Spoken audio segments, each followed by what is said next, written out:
Coming in at number 10, it's Earth 32. Unexpected. That's probably how I would describe the Batman from Earth 32. Now, the original Batman of this universe was Bruce Wayne, who also became a Green Lantern. But when he left the Earth to serve in the Green Lantern Corps, it left the role of Batman open. And who would have guessed that of all the characters, Alexander Luthor would be the one to answer the call. First appearing in Lex Luthor Year of the Villain #1 from November 2019, this Batman was partnered up with Super Martian, a cross between a Martian like Martian Manhunter and a Kryptonian like Superman. As you can imagine, they were a powerful combo. They took up a base of operations in what looked like the Batcave mixed with the Fortress of Solitude and were assisted by Fred, their awesome robotic butler. Thanks to having the Martian as his partner, Lex Batman was well acquainted with telepathy, and while it caused him some pretty bad headaches, it was also instrumental in helping deal with the Prime Earth Lex Luthor when he showed up. Number 9.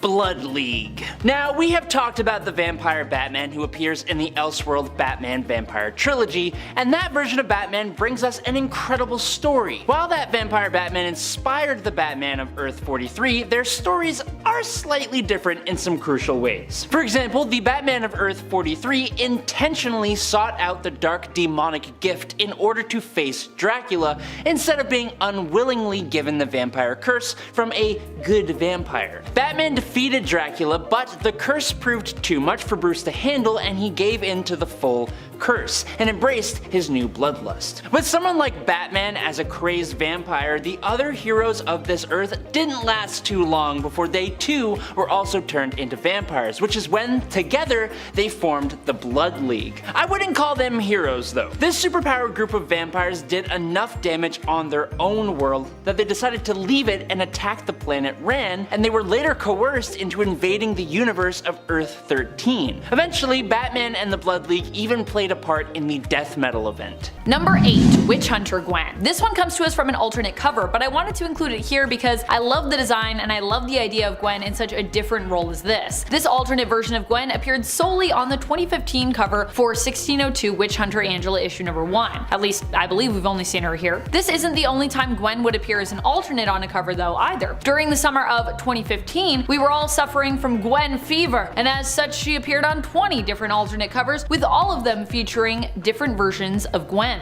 And since then, she's also had her own Gwenverse sort of come about, so there's a lot of Spider-Gwen out there running around, a lot of variants. Number 7. Ghost Spider. Not really a full-on alternate of Gwen, but another character that uses this same name, Ghost Spider. And I like Ghost Spider, so I thought I would include him. Ghost Spider is actually an alternate Peter Parker from Earth 11638. He is the version of Spider-Man who never lost his uncle. Instead, Uncle Ben helped Peter with his training, but also kinda turned him into a monster. Peter in this world was extremely successful, a wealthy celebrity scientist and philanthropist who also fought crime as the vigilante Amazing Spider. However, he started to use his technology to trap other spider variants from other worlds so he could drain them of their powers, taking all that power for himself. Having never learned the lesson, with great power comes great responsibility, but instead, with great power comes a great responsibility to stay powerful, from his uncle. However, when 616 Spider-Man was about to be drained, this alternate version had actually a change of heart and ended up sacrificing himself to free the main reality Peter, seemingly perishing but really becoming something new, becoming one with his regrets and the souls of the underworld. He was revived as Ghost Spider. No hyphen. And he's basically kind of like Ghost Rider meets Spider-Man, but he also uses the name Ghost Spider, so I just thought he would be an interesting one to include since he uses the same name that Spider-Gwen uses now currently in the comics. Number 6. Secret Wars. This version of Spider-Gwen is from the 2015 A-Force series. She was an alternate from the reality of Earth 16191, one of the protectors of Doom's battle world realm known as Arcadia, one of the patchwork domains from God Emperor Doom's kingdom that appeared during the 2015 Secret Wars event.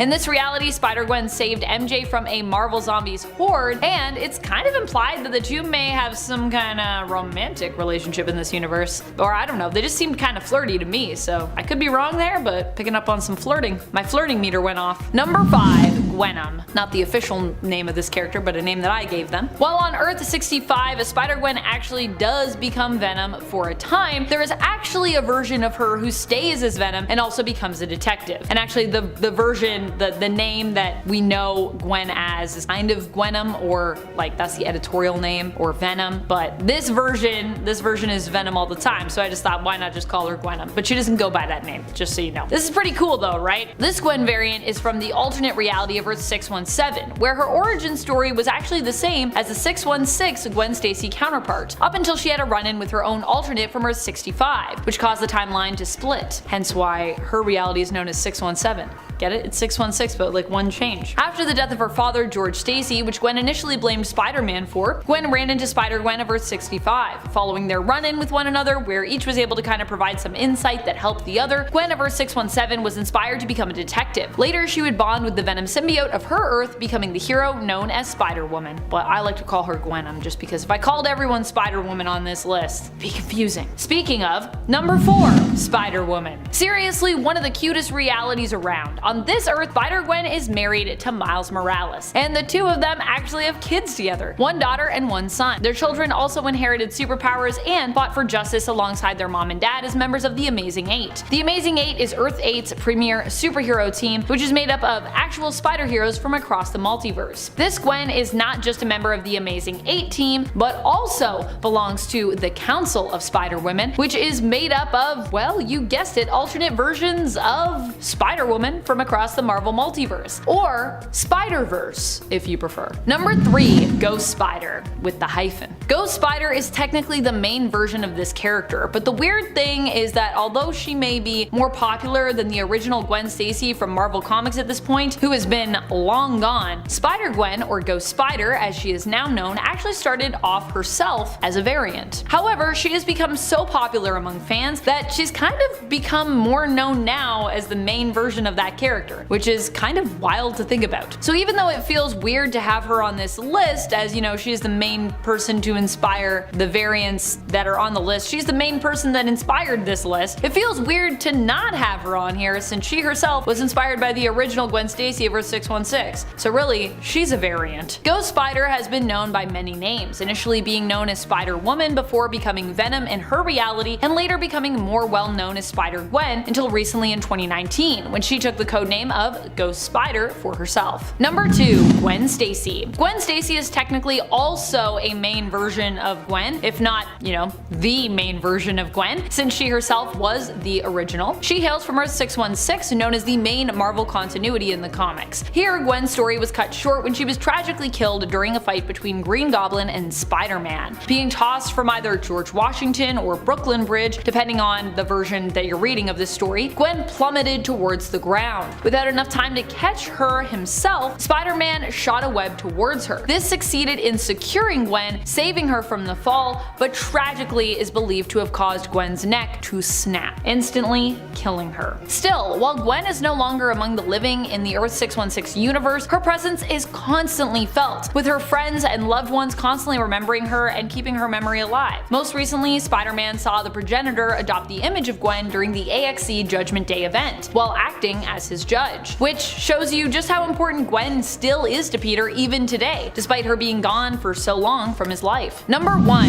Gwenpool. Gwenpool is one of my favorite Gwen alternates. She is actually an alternate version of 2 different characters, a mashup of Gwen Stacy and Deadpool, hence Gwenpool. Gwenpool originates from a world where superheroes exist only in fiction, which has led many to believe that she exists in our universe, Earth 1218, the real world. However, Gwen doesn't actually have an official designated number for her Earth yet, so it's still kind of up for debate. Regardless, Gwen preferred to live in a fantasy world and eventually did end up in a fantasy world, coming to Earth 616. Finally existing in a world where superheroes were real, Gwen set out to become one herself, going out and getting a costume and ending up unintentionally with the hero name of Gwenpool. Number 10, Animated Spider-Verse. I love this version of Gwen, although really she is pretty similar to her comic book counterpart, but maybe that's why I love her so much. One thing she does have that her comic book counterpart does not is an audible voice. In both Into the Spider-Verse and Across the Spider-Verse, Gwen is voiced by Haley Steinfeld, who does an amazing job. I love how much we've gotten to explore her story, and I am hoping we get to spend a bit more time in her Earth the animated Earth 65 going forward in the franchise. And friends, before we move on to our next spot on this list, if you love what we do here at Top 10 Nerd, and if you love alternate versions, we do have an alternate versions playlist, so you can click it, check it out. Number 9, Ghost Spider-Man. While only making a brief appearance in the comics, I have to mention this one. You know me, I'm a big Spider-Man fan, so any opportunity to talk about her, I am here for it, and I'm here for this one too. Unfortunately for me, she actually is an alternate that is both a combination of her and Ghost Spider. Ghost Spider-Man is one of the alternate heroic versions of May that appears in Spider-Verse issue number 2, when she summons the power of her alternates to defeat the Carnage variant. The costume Ghost Spider-Man wears is near identical to Gwen's, and for those who don't know, Ghost Spider is also the codename for Gwen. Like I said, she has had many codenames.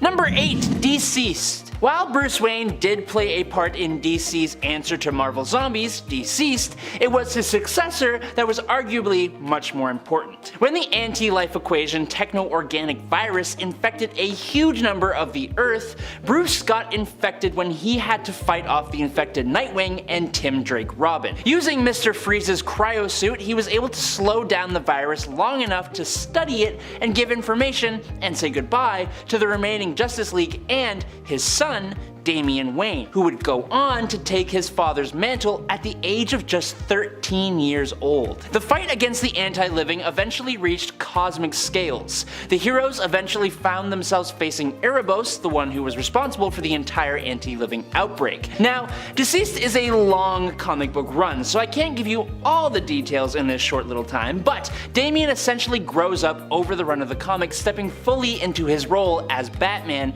and creating a relationship with the new Wonder Woman, Cassie. Alfred Pennyworth eventually becomes the new Spectre and bringing a cure for the anti-living, but right near the end, Damian organizes the final attack on Erebos in Limbo. Now, in an all-white batsuit that looks amazing, Damian put the life equation, the opposite to the anti-life equation, inside of himself, and he decided to detonate it inside of Erebos to destroy him and the anti-living from the inside out. He makes the ultimate sacrifice, and it's pretty awesome. Number 7, B-Rex. Some of the coolest stuff has come from the Dark Multiverse, and of all the alternate characters to come out of it, a Bruce Wayne who transferred his consciousness into the mechanical T-Rex in his Batcave has to be one of the most awesome. Now, as a Batman T-Rex, Batmanosaurus Rex, or just B-Rex if you prefer, Batman decided that he has been wasting time, not just completely wiping out his villains, and so he goes on a dinosaur rampage through Arkham Asylum, chomping and crushing inmates and staff alike. B-Rex gets recruited by the Batman Who Laughs, just like a bunch of other Dark Knights, and he was involved in the invasion of the regular multiverse and was even important to the revival of the Batman Who Laughs into the Darkest Night. Unfortunately, during the final battle, B-Rex and Batmage face off against Solomon Grundy, who had the strength to stop them both. Number 6, the Final Knight. The Final Knight is actually Duke Thomas, who was a sidekick to the Batman that the demon Barbados used as a gateway into the multiverse, and who was ultimately transformed into Barbados the Dragon of the End. Now this Batman, alongside the rest of his league, who were also transformed into dragons, brought the collapse of their world, and Duke fled into the multiverse to survive. Duke eventually returns to face these dragons, only to be saved by that universe's Nightwing, who brings Duke to the surviving members of the Justice League, who band together and give almost all of their lives to fight the dragons, with Duke being the one to bring down his old mentor. After slaying the Dragon of the End, Duke turned his hide into crazy awesome armor and wielded Nightwing's massive battle axe. Now calling himself the Final Knight,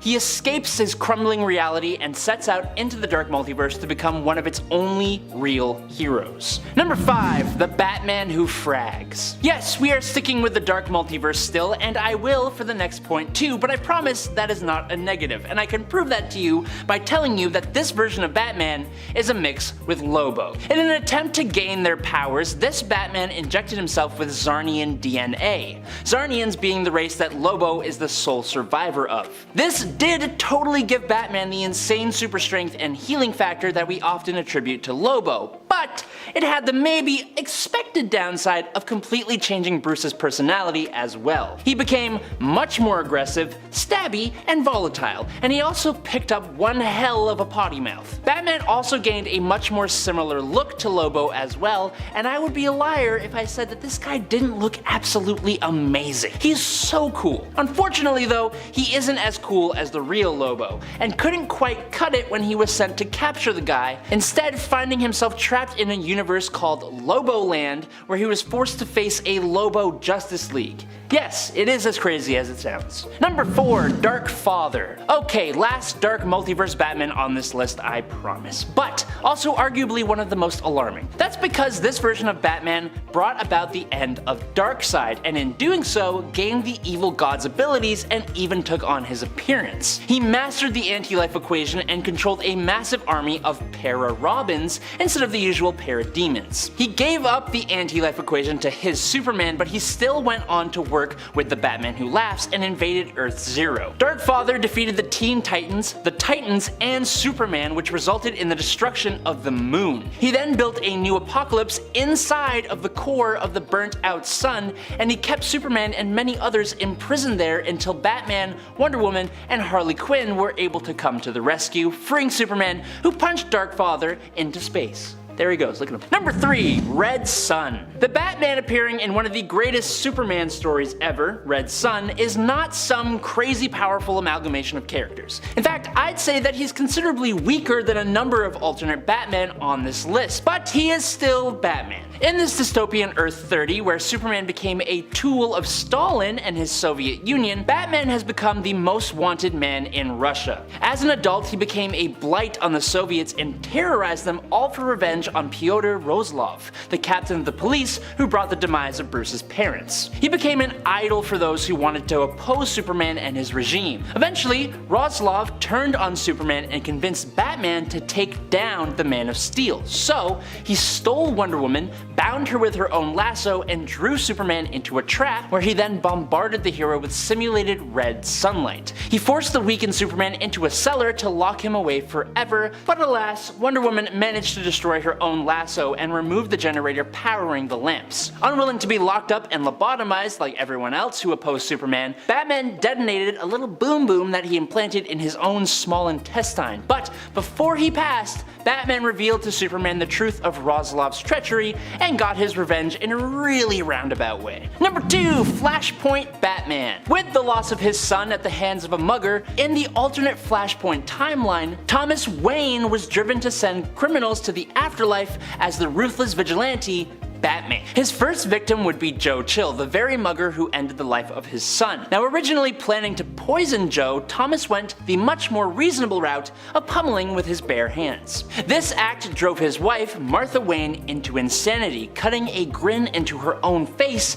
and becoming this timeline's version of the Joker. Thomas has a more important mission to him than his war on crime though, restoring his son's life. He meets the Flash, helps restore his powers, learns of the alternate timeline where Bruce actually lived, and assembles an alternate timeline Justice League, and together they restore the original timeline. Thomas eventually enters into the current DC timeline, and wishing for his son to stop being Batman, he teams up with Bane to completely break Bruce. But it fails. Since his introduction in Flashpoint Volume 2 Number 1 in July of 2011, Flashpoint Batman, Thomas Wayne, has been a complex, interesting, and infamously fan-loved character. And finally, in at number 1, Owlman. The crime syndicate of America hails from the strength-obsessed Earth 3, and is a twisted, evil version of the main universe Justice League of America. The Batman of this villainous league isn't a Batman at all. In fact, he isn't even Bruce Wayne. No, he is Thomas Wayne Jr., also known as Owlman. Thomas Wayne Jr. was the eldest son of the Waynes, yes, the older brother of Bruce in this world. He believed that his parents were managing their wealth poorly, and for that reason alone, Thomas decided that they needed to go. He tried to convince his younger brother Bruce to help him in this endeavor, but when the time came to do the deed, Bruce was pretty hesitant and attempted to dissuade Thomas. Perceiving this as a sign of weakness, Thomas took Bruce to the afterlife, while his butler and servant, Alfred, who would become known as the Outsider, ended the lives of their parents. Becoming the villain Owlman, Thomas asserted power, dominance, and control over the city of Gotham, forcing it to be under his control. There is a lot more to this Owlman, but what we need to know is that he, alongside the Crime Syndicate of America, could not save their world from the Monitor, and so they fled it, invading the main DC universe and bringing us the Forever Evil story, which is probably one of the most awesome stories to come out of the New 52. Number 10. Young Justice. Earth 16 is the designated number given to the reality we see in Young Justice. Despite being an animated series, Young Justice is actually considered to be separate from the main DCAU reality, and is instead its own separate Earth. Here, Hal Jordan is Green Lantern. We first met Jordan in 2010 when the series started, but he continues to appear in the series up until its final season in 2021. This version of Hal here is one of the founding members of the Justice League. Like in the comics, he is also based in Coast City. One of the fun facts that I just find entertaining from this universe is that Hal Jordan is revealed as not liking Guy Gardner. Both he and Jon Stewart in this reality were very much against having Guy join the Justice League when they were considering adding new members to the roster. Also, I gotta say, I haven't watched Young Justice yet, and it keeps getting recommended to me, so I feel like I really need to watch it. If you have a favorite moment or episode, let me know, because I want to go back and watch all of it. And friends, before we move on to our next spot on this list, if you love what we do here at Top 10 Nerd, why not tell us that you love us by clicking that like button? Seriously, it really helps us out if you do that, so if you want to, then I would like that.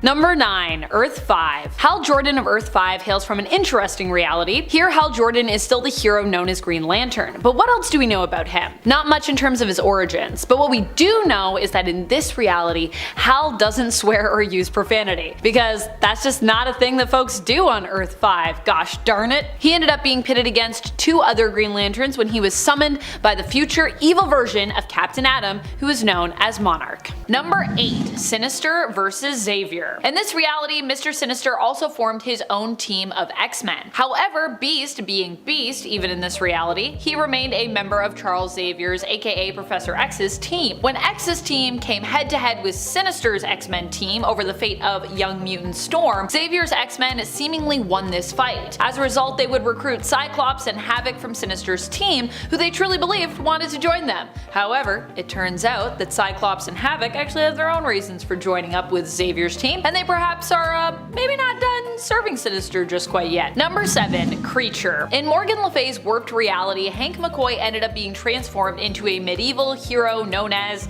Creature. In this world, all of the Avengers were basically imprisoned, having been warped to believe they were meant to be alive in this medieval time, despite the year also still being 1998 here. They didn't think that was weird at all, and they believed they were all members of Queen Morgan's elite group of protectors known as the Queen's Vengeance. Although I gotta be real, Creature looks like less of a hero here and more of a court jester to me. That hat. Fortunately, Scarlet Witch was able to use her power to see things more clearly and realize that the world had been altered, which is why Morgan initially tries to keep her in prison, but hey, that doesn't work. Scarlet Witch was able to use her power combined with her friend's power to return the world to normal. Also, big thanks to Wonder Man there, who Wanda basically gives power to and then everything gets set back. Number 6. Earth 12. Have you ever wondered what Beast would be like if he were a celebrity? Well, wonder no more, because this is exactly what we get to see when we venture into a version of Mimic's home reality, Earth 12. This version of Mimic, aka Calvin Rankin, hails from a world where mutants are not feared by humans, but instead are more well regarded, being treated more like famous celebrities, who humans actively want to be like. All of the heroes of that world are more celebrated than like, you know,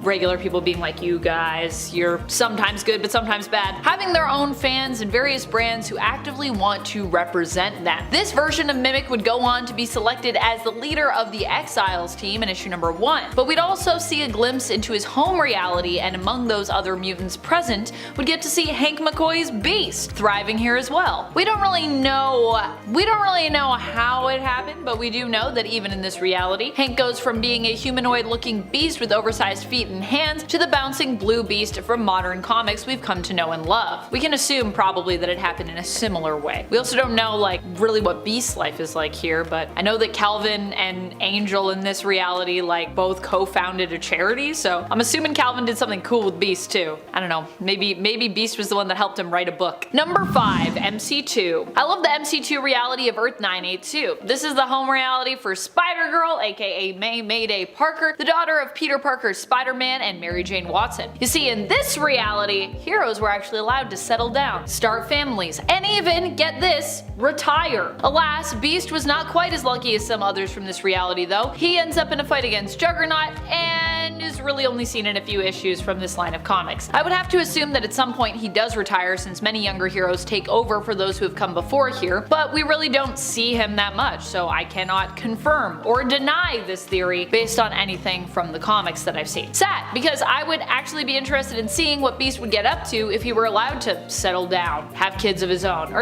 retire and maybe focus on more purely scientific pursuits. I could see that too. Professor Beast, let's go. Number 4, Beast. Now with more Beast. This version of Beast hails from Earth 763. Here, Beast ended up becoming even more Beast-like than his Earth 616 version when his mutation was amplified and then unable to be reversed. Here, while Henry appeared even more Beast-like physically, he also became mentally more like a Beast himself, losing much of his smarts with the mutation also manifesting in his mind. With these changes to his life, he ended up with Wonder Man in this reality. When Wonder Man was killed in a fight against MODOK, Beast enters a rage, going completely berserk and decimating MODOK in response. MODOK would explode, seemingly killing Beast as well. However, it only seemed like Beast was killed in this reality because instead it was right before the instant of that fatal explosion that he was drafted to join the Exiles, as so happens with some Exiles members. Number 3, Dr. Henry McCoy. Honestly, I'm mainly picking this alternate version of Beast because I love his design and how he's drawn here. He makes his first and only appearance in Astonishing X-Men Ghost Boxes issue number 1. Here, the Doctor is a member of Emma Frost's X Society. This reality seems to take place in more of a turn-of-the-century style period, with calls even showing up on old-timey looking monitors that to me kind of resemble more of like a classic old-school radio. You know, the one with all the buttons and all the dials and stuff. They're also referred to as audio-visual calls as opposed to just a FaceTime or a video call. So it's kind of like turn of the century, but we got some modern technology, but it's still old, you know what I mean? Very interesting stuff. The Doctor is just as much of a genius as we're used to him being, and seems to mainly be on Emma's team because of his brilliant intellect, which honestly, fair enough. Number 2, Elderly Beast. This version of Beast comes to us from the collection of short stories and alternate worlds that are showcased in X-Men Millennial Visions from the year 2000. Here we get a glimpse into a future reality of Earth 1012. As the mutant population continues to boom, the X-Men are forced to take on new students. As they continue to get older, they do their best to keep up with the new generation of young mutants, but instead struggle to maintain a sense of authority over their rambunctious students. In Beast's case, he ends up having his denture stolen as part of a prank that's played on him by the younger students. Poor Beast, his dentures. Number 1, Dark Beast. Probably one of the most iconic alternates that Beast has ever had. At one point, I thought the Beast we currently had in modern day comics might actually be this version of Beast based off of his cruel and often unforgiving behavior as of late, but nah, I'm pretty sure the modern day Beast just, I guess, became a paranoid, power-hungry dude all on his own. Dark Beast was confirmed to be his own separate thing, and as far as I know is still decapitated, though no longer dead. He was decapitated and dead, and now he's just capitated. He's just a floating head. His head was preserved instead by Mr. Sinister and apparently kept alive. So he's alive, but he's just a head now. This version of Beast hails from the Age of Apocalypse reality of Earth 295, where he was once one of Apocalypse's geneticists, and in this world Apocalypse ends up taking over the world. Ooh. Without Xavier's guidance, Beast became a mad scientist who was willing to follow through with even the most immoral and dangerous experiments, with many mutants becoming his test subjects against their will. Pretty scary stuff. Coming in at number 10 is Iron Man the Traitor. In one of the first ever What If comics, we get an answer to the question of what if Iron Man was a traitor? It picks up following his usual origin story with Iron Man being famously captured and forced to make the tools of his trade. Like normal, he still creates the Iron Man armor, but the change comes when instead of booting up and busting his way out, the boot up sequence takes just a bit too long, and Yinsen's sacrifice goes to waste as it doesn't buy Tony enough time like it normally would. Tony is found and restrained before he can do anything. Now that he has been found and this new weapon, the Iron Man armor is discovered, the leader of the organization that had captured Tony, Chen Lu, plants a device in Tony's arc reactor that keeps Tony alive, but that allows Chen to shut it off remotely if Tony doesn't do what they say. Crucially though, Chen also implants a communication device in Tony's skull so that Chen Lu can spy on and control Tony. Then, he lets him get discovered. Thanks to the fact that he can now control Tony, he forces him to become a hero like he would have anyways, gain the trust of the superhero community, and then learn secrets pertaining to S.H.I.E.L.D. Tony is ordered to dispatch Reed Richards and goes to complete this mission, but it's revealed that Tony has actually been recording an SOS tape by speaking incredibly slowly, and he sent that tape to Reed, who figured out he had to play it at a faster speed, and he learned of the situation that Iron Man was in. Once their fight began, Iron Man eventually got, quote, incapacitated by Reed, who in actuality helped remove the device inside of Tony's heart, giving Tony the chance to get his revenge. For a short and somewhat silly what-if story, it's actually pretty good. Number 9. Lord Iron. Earth 311 is the home to the incredibly cool story of Marvel 1602. This Earth takes a bunch of the Marvel characters we love and adapts them to the Elizabethan era, and yes, that includes an Elizabethan Iron Man. Anthony Stark, aka Lord Iron, has an armor powered by literal lightning in a bottle. No, I ain't joking. His armor was created when Anthony was captured in the Holy Land during the English-Spanish Wars and treated rather harshly by Robert David Banner, aka the Hulk of 1602. This resulted in Anthony requiring the suit to survive. But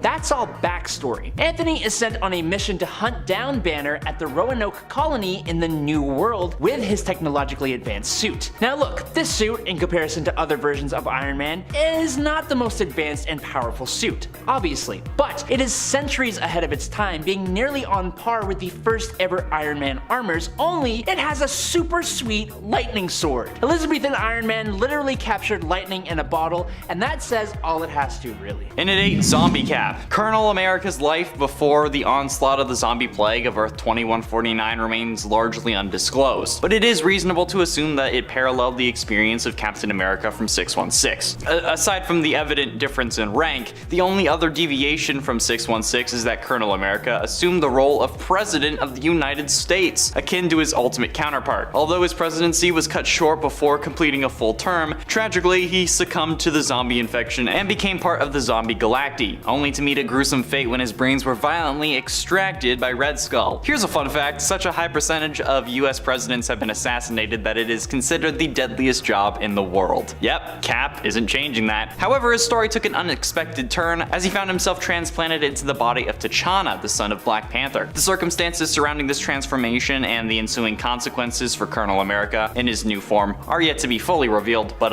yeah, that's a whole load of crazy. Gotta love zombies. In its 7th Soldier Supreme. After acquiring the Infinity Stones, Gamora harnessed their power to trap the souls of the universe within the Soul Gem. To further subdue the inhabitants, she folded the universe in half, causing every soul to merge with another and giving rise to the Warp World, a pocket dimension where history was rewritten and adapted to accommodate the fused beings. Basically, like the Marvel vs. DC, but just with Marvel characters. Within Warp World, Doctor Strange and Captain America were combined, forming the enigmatic Soldier Supreme. In this altered reality, during the height of World War II, the meek Stephen Rogers volunteered for an experimental procedure to become a super soldier in the US Army, but unbeknownst to him, the scientist Morgan Erskine, who presented herself as the creator of the super soldier serum, actually employed a mystical ritual that granted Stephen enhanced physical abilities and access to potent sorcery. Following Erskine's ultimate demise at the hands of spies from the opposition, because you know you can't say that word, can't say the NA word, her true nature was discovered. Although disheartened by her methods, the military saw promise in Stephen's transformation and he assumed the mantle of Soldier Supreme. In its 6th, Roberta Mendez. Roberta Mendez on Earth 2329-1 was the wife of Alchemax operative 1940 and was forcibly exposed to the super soldier serum, transforming her into Captain America. Unaware of her dual identity, Roberta led Alchemax's Avengers. During an attack at her home by the Specialist, Roberta transformed into Captain America and defeated him, but couldn't prevent his self-death. The following day, Alchemax CEO Miguel Stone assigned the team to investigate Martin Hargood, suspected of hiring Specialist. They tracked Hargood to Latvian cuisine, where he argued with John Eisenhart, who revealed himself as the Hulk, and attacked the team when they refused to leave. The confrontation spilled outside, where they encountered the Hulk's allies, the Defenders, but yeah, this whole world is is crazy. But yeah, there you go. That's Captain America for you. Roberta Mendez. Earth 20, just a lot of numbers. Halfway through into number 5, Captain Carter. I feel like you're all gonna know this one. Captain Margaret Elizabeth Peggy Carter was a distinguished Avenger and founding member of the Illuminati, the Marvel Illuminati, YouTube, relax. Playing a crucial role in the Infinity War of 2018, she fought valiantly against Thanos and aided in his defeat during the Battle of Titan. In the aftermath, when Doctor Strange utilized the Darkhold for dreamwalking, resulting in a threat of multiversal incursion, Carter, along with the Illuminati, voted in favor of executing him to safeguard the universe. In the years that followed, Carter found herself presiding over a hearing concerning an alternate version of Doctor Strange, who was apprehended by Baron Mordo on suspicions of posing a similar danger to the reality. Before the vote could be finalized and condemn this alternate Strange to death, their headquarters was attacked by the Scarlet Witch, who ended up killing Carter with her own shield and, you know, pulled a science class and kind of just severed her torso from her legs. Yeah, very confusing considering how I'm pretty sure Cap has actually caught that multiple times, but I guess it wasn't being thrown by magic, so yeah. And at 4, Commander A. In an alternate future of Earth 1183-1, Commander A, a genetically enhanced version of Captain America named Kyoshi Morales, was called upon by the Contemplator alongside 4 other Captain Americas from different time periods. They were summoned because someone was erasing Captain Americas across the multiverse, a dangerous act that would unleash an entropic wave leading to the destruction of all realities. Commander A and his fellow Captain Americas were transported to the 21st century America, the time and place where the erasures were occurring, and together they confronted and fought against forces behind the erasing of Americas, facing off against the character known as Americommand, which is just lazy naming. Come on, Americommand? Dude, that's just the government. Getting close to the end into number 3, the Captain. Leaving a pineapple on his doorstep for Ted Mosby, oh wait, sorry, wrong Captain, my bad. In the midst of the Battleworld conflict, Stephen engaged in a brutal confrontation with the Wolverine clan, ultimately emerging victorious. Arcade, however, taunted Stephen, provoking his wrath. In a swift act of retaliation, Stephen trapped Arcade within the formidable jaws of the Devil Dinosaur. However, his actions attracted the attention of God Emperor Doom and Sheriff Strange, who summoned him for judgment. If you can't tell, this world is kinda nuts. Stephen pleaded on behalf of Steve, revealing that in order to secure Bucky's freedom, Steve had been tasked with venturing into the Greenland domain and assassinating the Red King. Sent on this mission, Steve encountered ferocious monsters, but was saved from their onslaught by Hulk. It's a mess, okay? Basically, I'm pretty sure this one is just, I forget what age it was. I feel like it's a dinosaur one, okay? I think it is. Just read it if you really want to know, because I can't explain it. It's so confusing. Penultimately, in at number 2, Vamp Cap. Steven Rogers of Earth 3931 was a member of the Avengers, but became a vampire during World War II after being infected by Baron Blood. This transformation granted him new powers, and he used this newfound ability to turn his fellow heroes into enslaved minions. Gotta love America. The Exiles, a team tasked with fixing alternate realities, encountered Rogers and faced a vampirized Sunfire who had been influenced by him. One by one, the Exiles team members were killed, and Rogers himself was decapitated by Mimic using Wolverine's claws. Despite this seemingly fatal blow, Rogers miraculously survived by reattaching his head to his body. Eventually, Sunfire was cured of her vampirism and retaliated, annihilating Rogers and the remnants of his team. But yeah, Vampire Captain. Oh my god. And finally, in at number 1, Captain Americat. Not even joking. Captain America has a remarkable ability to adapt to different realities within the multiverse, even in the more eccentric corners of it. Here we go. Take for instance the Earth of Spider-Ham, where Steve Rogers is a feline counterpart known as Steve Mouser or Captain Americat. While his escapades may possess a more lighthearted and whimsical tone compared to other versions of Cap because it's a freaking Earth of animals, in this alternate universe, he fearlessly protects his world with feline grace and is still a Captain America but as a cat. But he does have catnip craving villains, which is just the most ridiculous thing I think I've ever talked about. I've talked about a turtle who has a connection to the Speed Force, but Captain America as a goddamn cat? Man, no, okay? Cats are Red Skull. It's as simple as that. Cats are always trying to kill you. So I don't know why they made him a cat, but I guess it was for the pun. Captain Ameridog doesn't really roll off the tongue as well. And at 10, Ian Rogers. When Steve Rogers got trapped in Dimension Z, he rescued a baby boy while he was trapped there. Since time moves faster in Dimension Z, he ended up raising that boy for over 10 years. Sharon Carter ended up raising him for the remainder of his childhood when she got trapped in Dimension Z after going there to rescue Steve, but the boy was the son of Armin Zola, but saw Steve Rogers and Sharon Carter as his parents. His birth name was Leopold Zola, but he goes by Ian Rogers, the true name that his father gave him. By the time he left Dimension Z, he was a full-grown adult. Then he took on the name Nomad and partnered with Sam Rogers, but he does at one point become Captain America as well, I think. And even if he doesn't, he's basically gay. He's like Cap's adoptive son, so you know what? It's like Patriot adjacent. And at 9, Super Soldier. Super Soldier is fairly evidently, well, I say evidently, but I guess you wouldn't really know that. It's actually a combination of Clark Kent and Steve Rogers. First being introduced in Marvel vs. DC number 3 from 1996, during World War II, government scientists were working on a super soldier formula that would transform a man into much more, into some sort of human weapon using cellular samples of an alien corpse. Clark Kent volunteers for the super soldier program and they administer the formula, as well as a good chunk of solar radiation. This mixture gave Clark Kent incredible abilities, including all those of Captain America and Superman. Super strength, heat vision, flight. Now known as Super Soldier, Kent wields the Superman logo as his shield. In March of 1942, Super Soldier fought Ultra Metallo, a robot sent by Lex Luthor to aid Germany in winning the war by killing Clark, but the fight started in Washington, D.C. and ended above the northern Atlantic Ocean, when Clark sacrificed himself to take down the robot, sinking them both into the icy depths. Jimmy Olsen was one of the few witnesses of this event and instead reported that Super Soldier had retired after America had declared that the war was won. 50 years later, the body was thought out in JLA number 4, that stands for Judgment League Avengers, and Clark joined the Judgment League Avengers as its leader.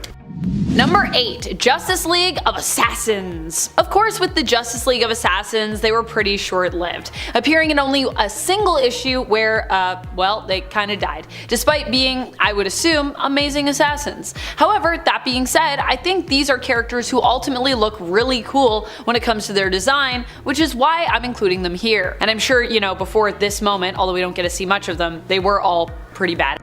Included among their ranks was their own Green Lantern, who appears to be somewhat cybernetic in terms of his abilities and his look, instead of having just a straight up Green Lantern power ring. Now this might explain why they didn't make it out alive past their first appearance in the Rebirth Superman issue number 15 from 2017. The Justice League of Assassins hail from Earth number 14. Hopefully we get to see more of Earth number 14 at some point. Number 7. Earth 33. Another version of Green Lantern that I find interesting, along with the world and team he hails from, is a Green Lantern of Earth 33. We don't know his name, but we know his powers are innately magic. He has only made one appearance in Countdown to Adventure issue number 3, but he comes from a really cool team from his Earth known as the League of Shamans. On Earth 33, their version of the Justice League are basically all magic users. The Green Lantern, while magic, still has a Green Lantern ring, and is supposedly also part of a version of the core from this reality. Whether the ring is also magic based remains to be completely confirmed here, but it does seem to be implied, at least to me, that Green Lanterns in this world were also based in the world of cosmic magic. At least, that's what it seems to me. Number 6. Abin Sur. On Earth 20, Abin Sur is actually the protector of Earth as Green Lantern. However, tragically, because he resembles a devil here, he actually protects Earth from a distance because he doesn't want to scare the planet's inhabitants. I think that's both sweet and also kinda sad. As such, he protects Earth from the shadows, a hero who is largely unknown to the planet's populace. Not only is he a member of the Green Lantern Corps in this reality, but he is also a member of the Society of Superheroes, who were brought together by this universe's Dr. Fate, who goes simply by Doc Fate. Abin Sur as Green Lantern is also one of the heroes who joins up with the multiversal superhero team known as Justice Incarnate.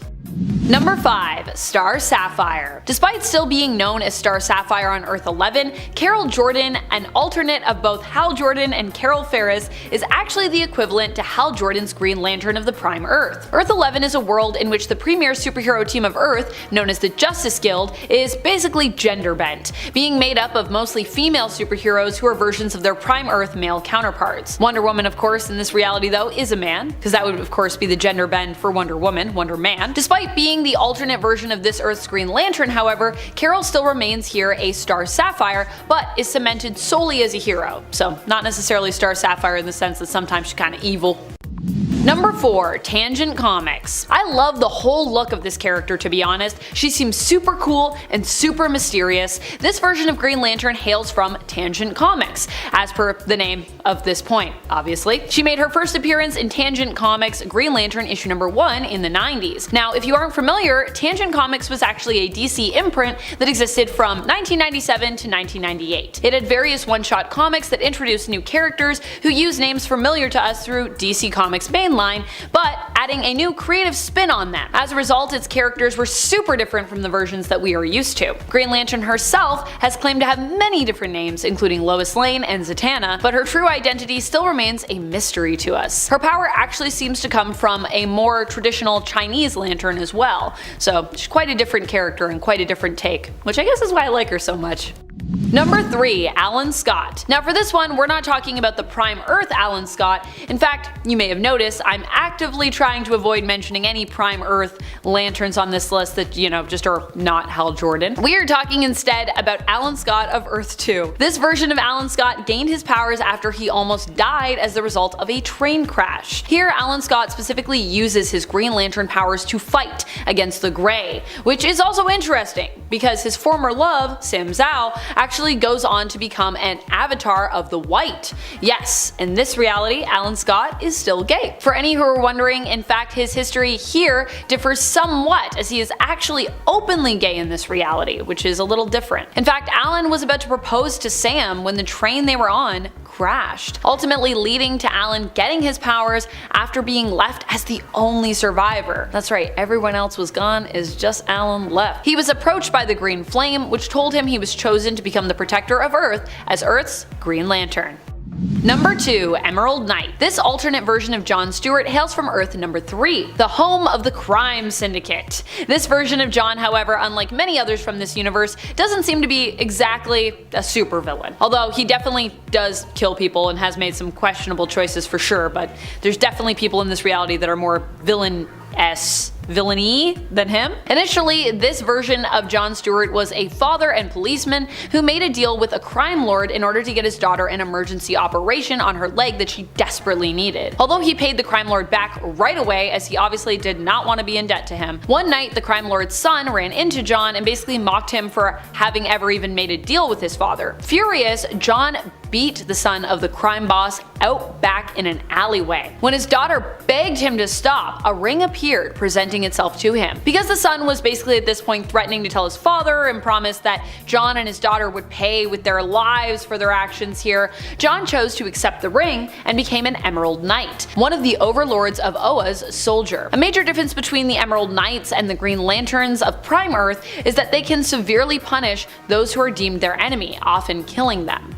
Number 1. DCAU John Stewart. While we know of John Stewart from the Prime Earth reality, the main continuity currently of the comics, he also has an alternate that hails from the DC animated universe. The animated universe isn't just pulled from one show, but is actually made up of a collection of shows, films, and comics, all exploring the same versions of these characters. It's not even really just its own universe, to be honest. At this point, it's also kind of like its own multiverse, possessing at least 9 of its own different alternate Earths. Here, John Stewart has a similar origin to his comic book counterpart, serving in the military before later being selected to be a member of the Green Lantern Corps. Part of the reason he actually believes he was selected is because of his time spent reading superhero comics as a kid, which he thinks actually helped him to aspire to become a hero, developing heroic traits and characteristics, and hence therefore being selected to become a Green Lantern. Number 10. Earth 3. The post-Flashpoint Earth 3 is similar to its pre-Flashpoint Earth,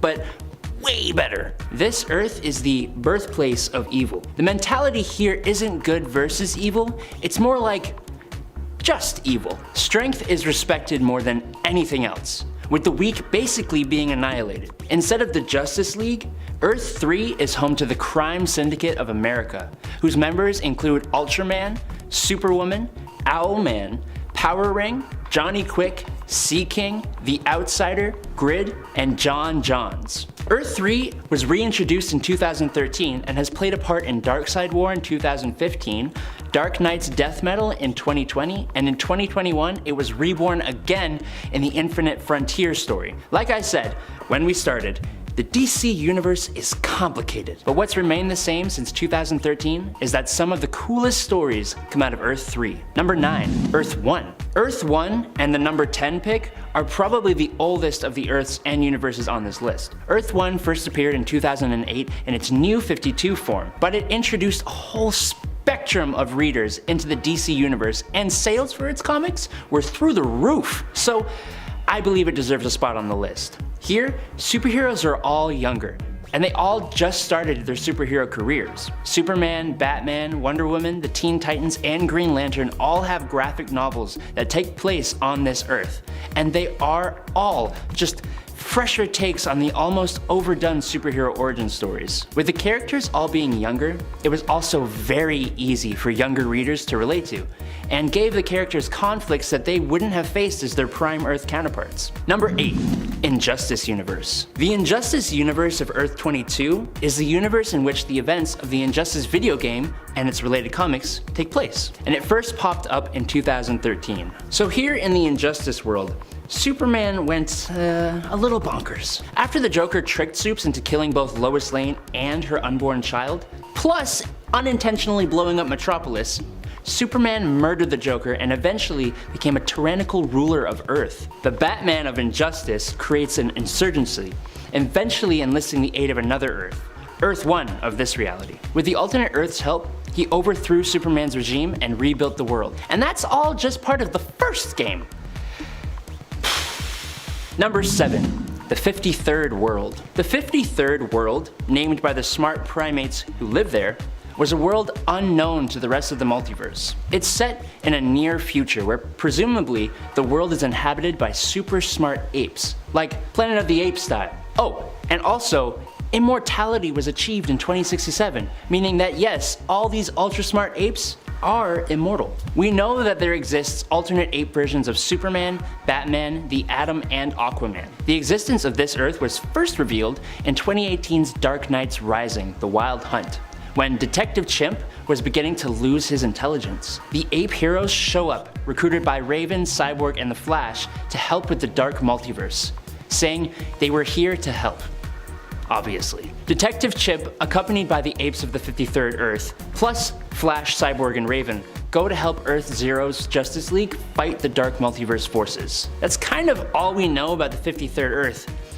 I want more super apes! Number 6. Archive of Worlds. The Archive of Worlds isn't so much an alternate Earth, it's actually an artificial multiverse which contains pocket dimensions in the form of film reels. Now that's just kinda nuts on its own, but then take into account the fact that it was created by a mad god, Artur Io, who is the god of tales, who is jealous of the new god of tales, which is the internet. It's pretty nuts. He tried to steal the new god's soul and was instead encased in a Wayne Tech satellite where he created the Archive of Worlds. First appearing in Batman/Superman Volume 2, number 16 in 2021, the pocket dimensions include a world where Superman never came to be, as well as one where Batman never came to be, a world based on hell, a western world, a world based on the life of Alana Strange, and so many other unnamed worlds. Auteur.io eventually was cured by Batman, and he instead became Observer.io, which is a lot nicer. Number 5. Wind Rider. This version of Storm is a hero who survives in the Age of Apocalypse alternate Earth of 295. Here Storm goes on to become enhanced by celestial technology, granting her precognitive powers. She initially takes up the name Wind Rider in this reality and builds up her own nation, attempting to protect her people there from Apocalypse. Despite being captured and defeated by Apocalypse, Wind Rider manages to withstand his mistreatment of her and even resist the telepathic probing of Shadow King. It's pretty crazy, because Shadow King is pretty powerful. She summons a storm using her powers that is so great it creates a huge power outage, thereby giving her the window she needs to escape. Aurora here is given the name Storm by Apocalypse, but later on takes up the codename Aurora Diaz. Number 4. Bloodstorm.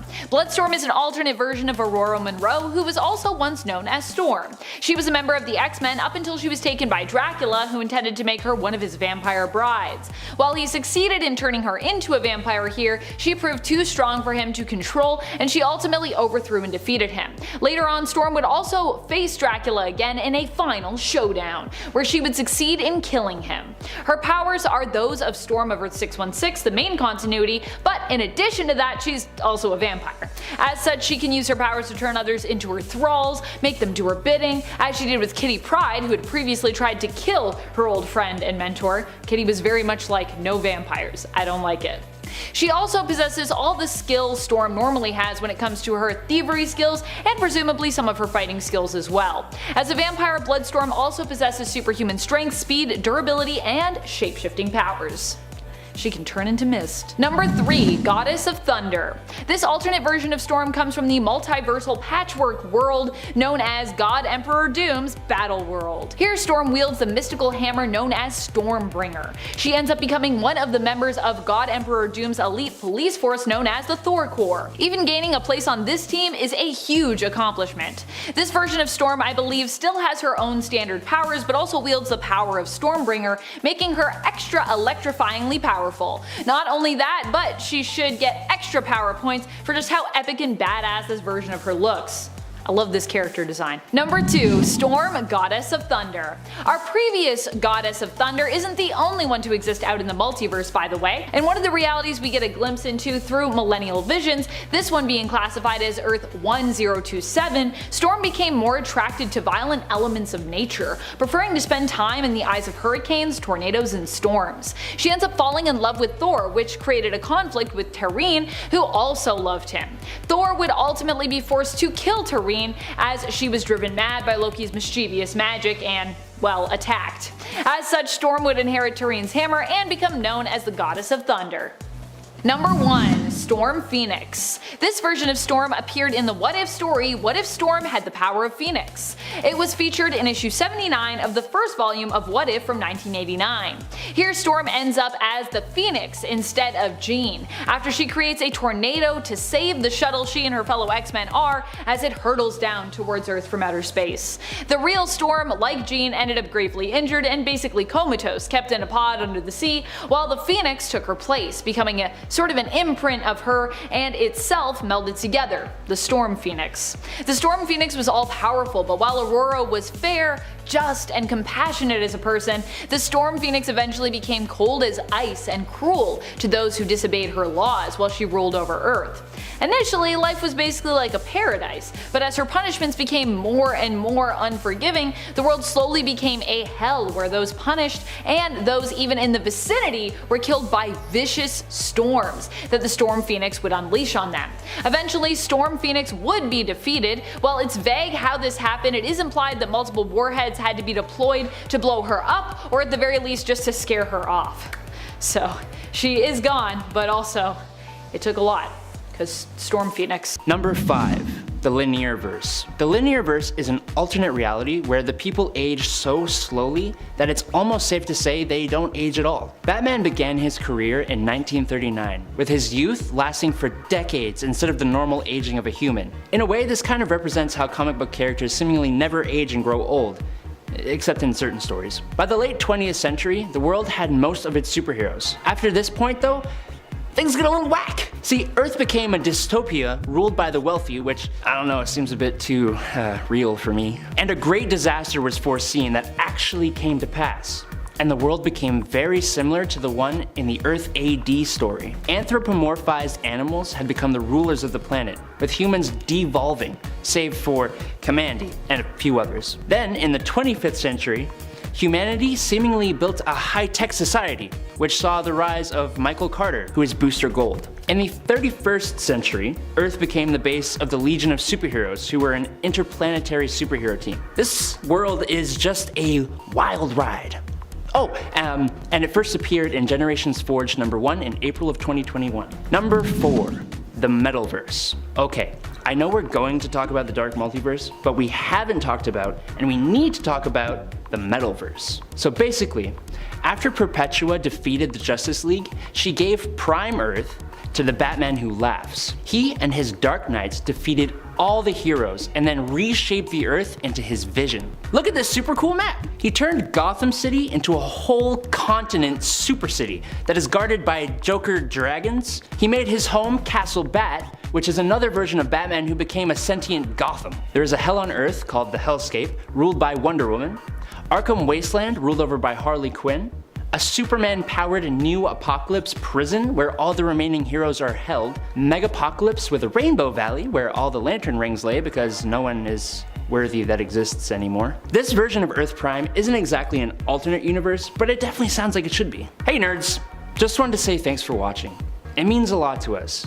If y'all don't mind smacking that like button, it would help us out. And it helps YouTube know we don't suck. Okay, on to the top 3. Number 3. Green Lantern Legacy. Green Lantern Legacy is a one-shot comic from 2020, in which we are given an alternate Earth where the Green Lanterns of Earth were John Stewart, who we already know, and a Vietnamese woman named Kim Tran. Now, Kim Tran, like most of the Green Lanterns, was an awesome hero who never let evil escape her sight, in brightest day or blackest night. She was a pillar for her community too, helping people from all walks of life. And she even helped other Vietnamese immigrants feel at home in this new city. The comic, though, really follows Tai Pham, who is Kim Tran's grandson, as he takes up the mantle of Green Lantern from his grandmother, becoming one of the youngest Green Lanterns at 12 years old. We see him struggle with racism, bullies, his own fears, and against the Yellow Lantern. It's a great story, and it gives some well-needed Vietnamese representation to the DC landscape. Give it a read!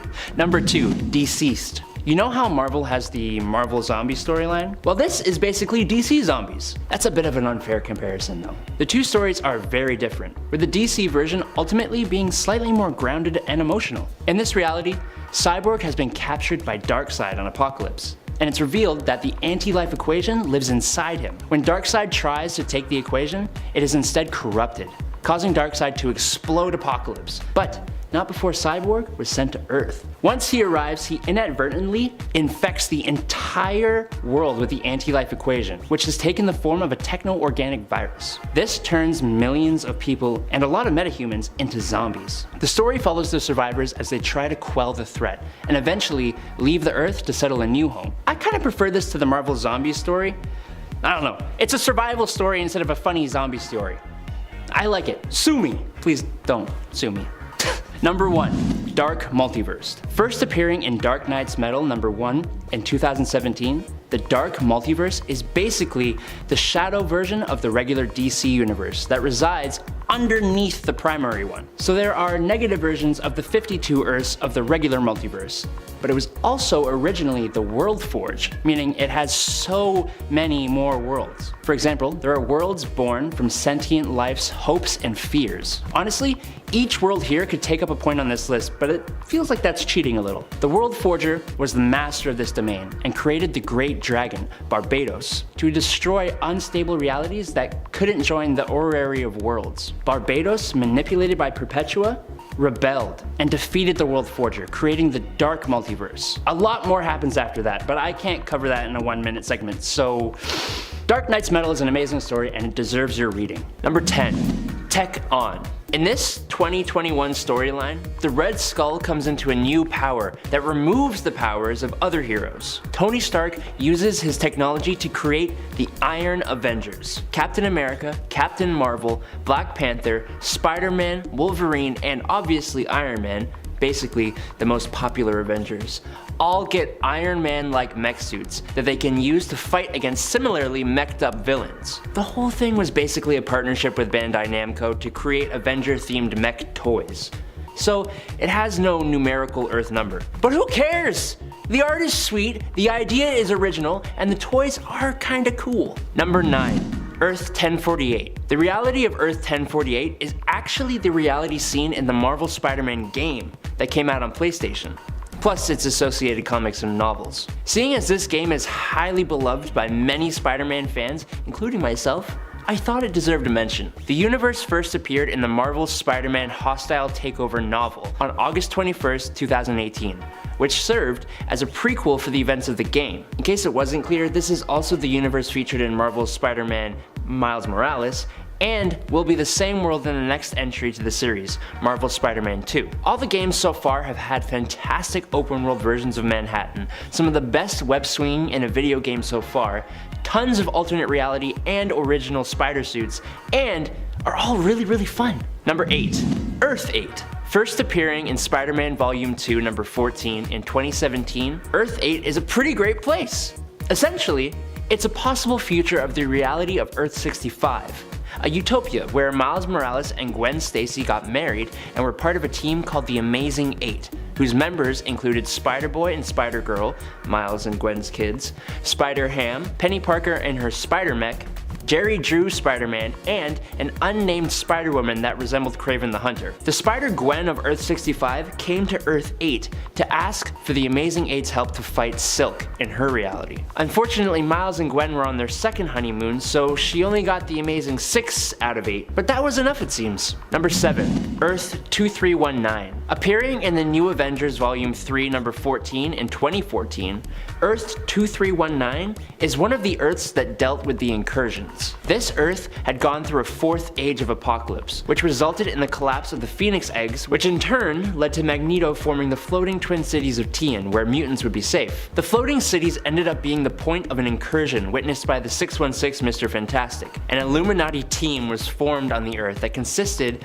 of Mr. Fantastic, Doctor Doom, Black Panther, Yellow Jacket, both Captain Britons, Betsy Braddock and Brian Braddock, Iron Man, and Emma Frost. It was basically used as an example of what the Sidera Maris, which are an army of robots created by the mapmakers, could do after they invaded from the incursing Earth, resulting in the eventual destruction of Earth 2319. Number 6. Darkhold Universes. Earth 21129, Earth 42222, Earth 52433, Earth 64211, and Earth 37640. Now, this one point is actually going to cover multiple different alternate Earths in one, because they are all part of the same event. The Darkhold is basically a codex written on flesh by the elder god Chthon of all his evil works and spells. There is a stone transcription and a series of scrolls that act as the same thing.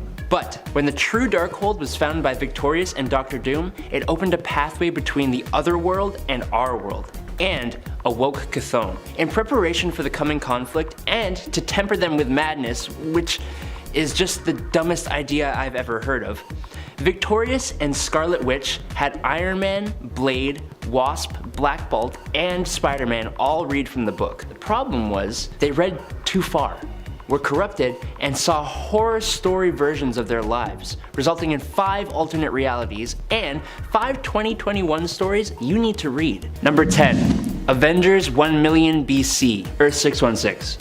Alright, look, I promise this is the only Earth 616 story I'm mentioning, but given the team and the story, how can I not? The Avengers of 1 million BC came together in the prehistoric era to face Zagreb the Aspirant, basically a mad celestial. The team was made up of Odin Borson, wielding Mjolnir, the mutant Firehair, the avatar of the Phoenix Force, the sorcerer Agamotto, like the Eye of Agamotto, that guy, Fan Fei the Iron Fist, the first ever Black Panther of the Panther Tribe, a mammoth riding Ghost Rider, and Starbrand. They first appeared in Marvel Legacy number 1 in 2017, and I'm not even going to explain the rest. Just go read it, please! Earth 76611, alternate history. In Fantastic Four Annual number 11 in 1976, Power Man knocked a vibranium cylinder into Mr. Fantastic's time platform, sending it back in time. The cylinder was split in 2 halves. The important to this topic half landed in occupied France in 1942 and created an alternate branching timeline, Earth 76611. In this alternate timeline, the socialist Germans used the vibranium to advance their war effort, successfully invading England in 1943 and even making it to Manhattan by 1944, taking over America by 1946. That's what half a cylinder of vibranium can do, apparently. The Fantastic Four realized what happened though, and through some confusing tomfoolery, they managed to prevent this timeline from replacing the Earth 616 timeline. Number 8. Earth 9591, Ruins. This alternate reality is going to be the most recent one, taking place in the 90s. The timing of this one doesn't factor so much into its story though, as the more relevant detail is that this is the universe where literally everything goes wrong. The entire Fantastic Four, except Ben Grimm, who was replaced by Victor Von Doom, died on their test flight. The X-Men are held in a prison in Texas where they are horribly disfigured to stop them from using their powers. Peter Parker's spider bite caused an infectious rash that mutated his entire body and caused his hair to fall out. Bruce Banner becomes a monstrous mass of tumors. The Avengers all died in a rebellion. The Silver Surfer went mad, wanting to know what it was like to breathe air again. Nick Fury became a cannibal. All sort of that really lovely stuff, you know? I would not read this story unless you're okay with being upset, but I would read this story because it's good and it's interesting. Number 7. Earth 6799, 1967 Spider-Man cartoon. Bouncing off that happy little lovely tale, we have Earth 6799, or just Earth 67, which is actually the Earth where the 1967 Spider-Man takes place. Because of that, this Earth technically first appeared in Spider-Man Episode 1 Season 1 on September 9th, 1967. Its comic book appearance first comes in Amazing Spider-Man Volume 3, number 9, as one of the many alternate Spider-Man featured in this story. He also shows up in Spider-Verse Team-Up issue number 2 when Miles Morales and Peter Parker come to this Earth to find Spider-Man and recruit him to the fight against the Inheritors. It's super entertaining. Number 6.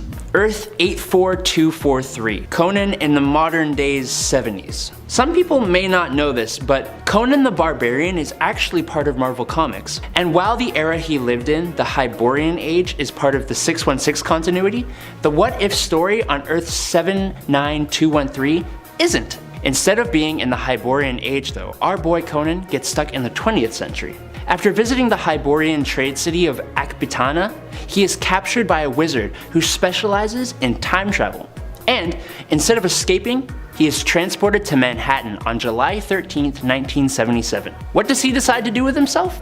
Well, after scaring off some punks and throwing an old lady in a trash can, he has a romantic encounter with a modern age lady, Danette, who shows him the Guggenheim Museum, which reminds him of an ancient citadel, and they go to investigate. Here, he fights off some muggers and then gets struck by magical lightning that transports him back through time to his Hyborian age. But at least he got to keep Danette's cap as a reminder of their romance. Number 5. Earth TRN 891, Dark Ages. In the alternate Earth, TRN 891, after a battle with an ancient, powerful, galaxy-attacking robot that was trapped inside the Earth billions of years ago called the Unmaker, Doctor Strange opened a portal to create an EMP that would defeat the Unmaker. This worked, but Strange died before he could close the portal. This resulted in a huge EMP that shut off all electricity on Earth. This led to various wars in the post-apocalypse, killing billions of people. Eventually, things calmed down and people lived in various different communities, surviving against attacks from vampires and werewolves. In Europe, however, the mutant apocalypse had taken over, and using brainwashed geniuses from around the world, began attempting to reawaken the Unmaker for his own villainous deeds. Number 4. Bloodline. In the J.J. and Henry Abrams written storyline from 2019, Mary Jane Watson is killed by a villain known as Cadaverous, after Spider-Man is swarmed and beaten pretty badly by his minions. 12 years later, the story has a one-armed version of Peter Parker, who is now the honestly pretty bad single father of Ben Parker, Peter and Mary Jane's son. After Cadaverous returns out of hiding and kidnaps Peter to use his blood for his evil plans, it is up to the new Spider-Man, Ben Parker, with the help of his friend Faye Ito, and old Tony Stark and Riri Williams to fight Cadaverous and his minions, which includes a cyber-zombified team of Avengers. Look guys, in this reality, YouTube has this algorithm thing, right?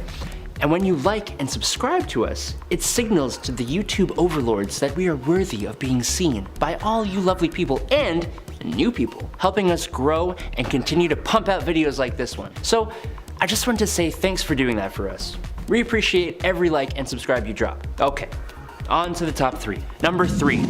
Earth TRN 852, Heroes Reborn. When Phil Coulson sold his soul to Mephisto in the 2021 event Heroes Reborn, he was given an object called the Pandemonium Cube, which he used to warp reality, creating the alternate world of TRN-852. Here, the Avengers were never assembled, instead replaced by the Squadron Supreme of America, which consisted of the heroes Hyperion, Nighthawk, Power Princess, Blur, Dr. Spectrum, and Skymax. Tony Stark never created the Iron Man armor, Carol Danvers never became a hero, Captain America remained a capsicle, and the Hulk was banished to the negative zone. After the Earth 616 version of Blade ended up on this Earth, he began assembling the Avengers again, starting with Captain Popsicle. Number 2.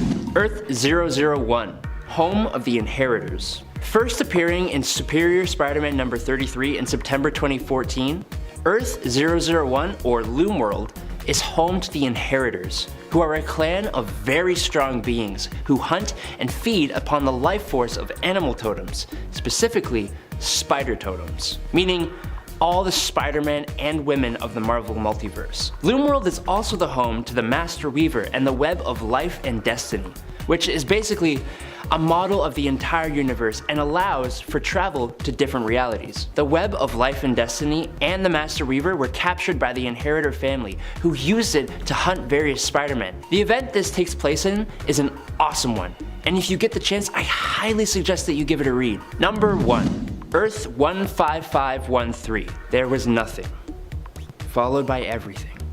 Swirling, burning specks of creation that circled life-giving suns. God, Doom, created the light. Then there was Earth. The firmament cooled and he raised up a land, this holy land, the world, and upon it he set his kingdoms. Earth 15513, also known formerly as Battle World, and more recently as Battle Realm, is where God Emperor Doom created his new world using the power of the Beyonders after the destruction of the multiverse in the 2015 Secret Wars event. After the final battle between God Emperor Doom and Mr. Fantastic, Battleworld was destroyed and became the center of the new multiverse. The remaining reality became Battle Realm, where the Elders of the Universe, the Grand Master and the Collector, held the contest of champions. Number 10. Symbiote Beast. In the world of the evil Codex's home reality, Earth 1051, Beast himself seems to become one with a symbiote. If you aren't familiar with Codex of Earth 1051, let me update you on that. He's basically the evil version of Dylan Brock, who, in that reality, grew up with his mother alive as opposed to his father.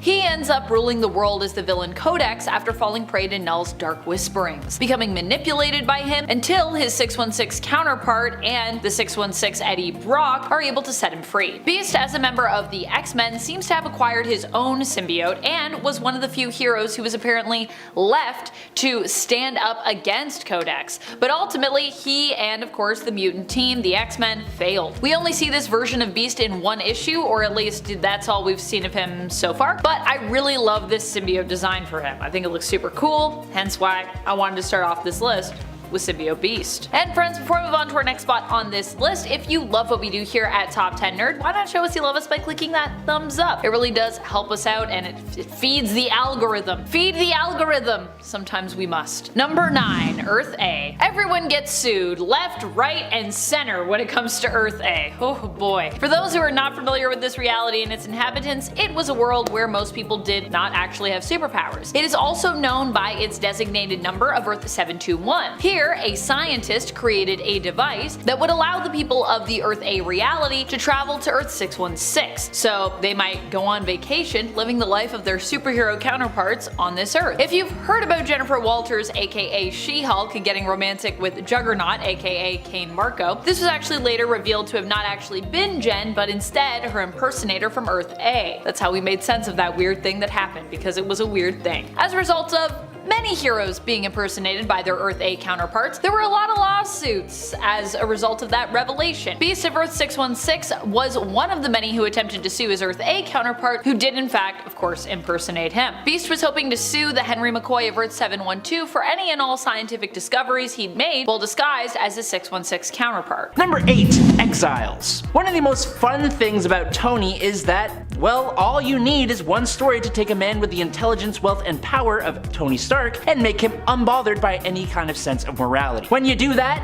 what you get is terrifying. That's a man who can bring the world to its knees but has the sense to not let them know it and then be begged to take charge. And that's exactly what happened with the Tony Stark of Earth 42777. This incredibly evil Iron Man concocted a massive plan. Tony acquired every world conglomerate, he organized a mutant war against humanity, and then defeated their leader, Magneto, who he secretly supported, in order to be held up as a savior. He created a worldwide famine the likes of which has never been seen before, and then invented the cures and vaccines to fix it. And all of that together got him elected president. He developed weather controlling technologies to cause biblical level natural disasters in Europe and Asia, having them beg for help to the point of giving up control to Tony. Central America and our very own Canada had economic down spirals that brought them into Tony's control as well. Tony then made a deal with Dr. Doom, who then attacked the Capitol and took out all the other Democratic leaders in America. Then, Tony turned on him too, receiving a blast to the face that left him disfigured as he took the life of the Latvian ruler. He's de-lifed the Hulk. This Tony appearing in Exiles issue number 23 is one of the coolest ones out there, but also one of the scariest. Number 7. Ultimate Iron Man. The Antonio Stark of Earth 1610, or the Ultimate Universe, has basically become part man, part machine, being able to project his mind into computers and androids, allowing him to be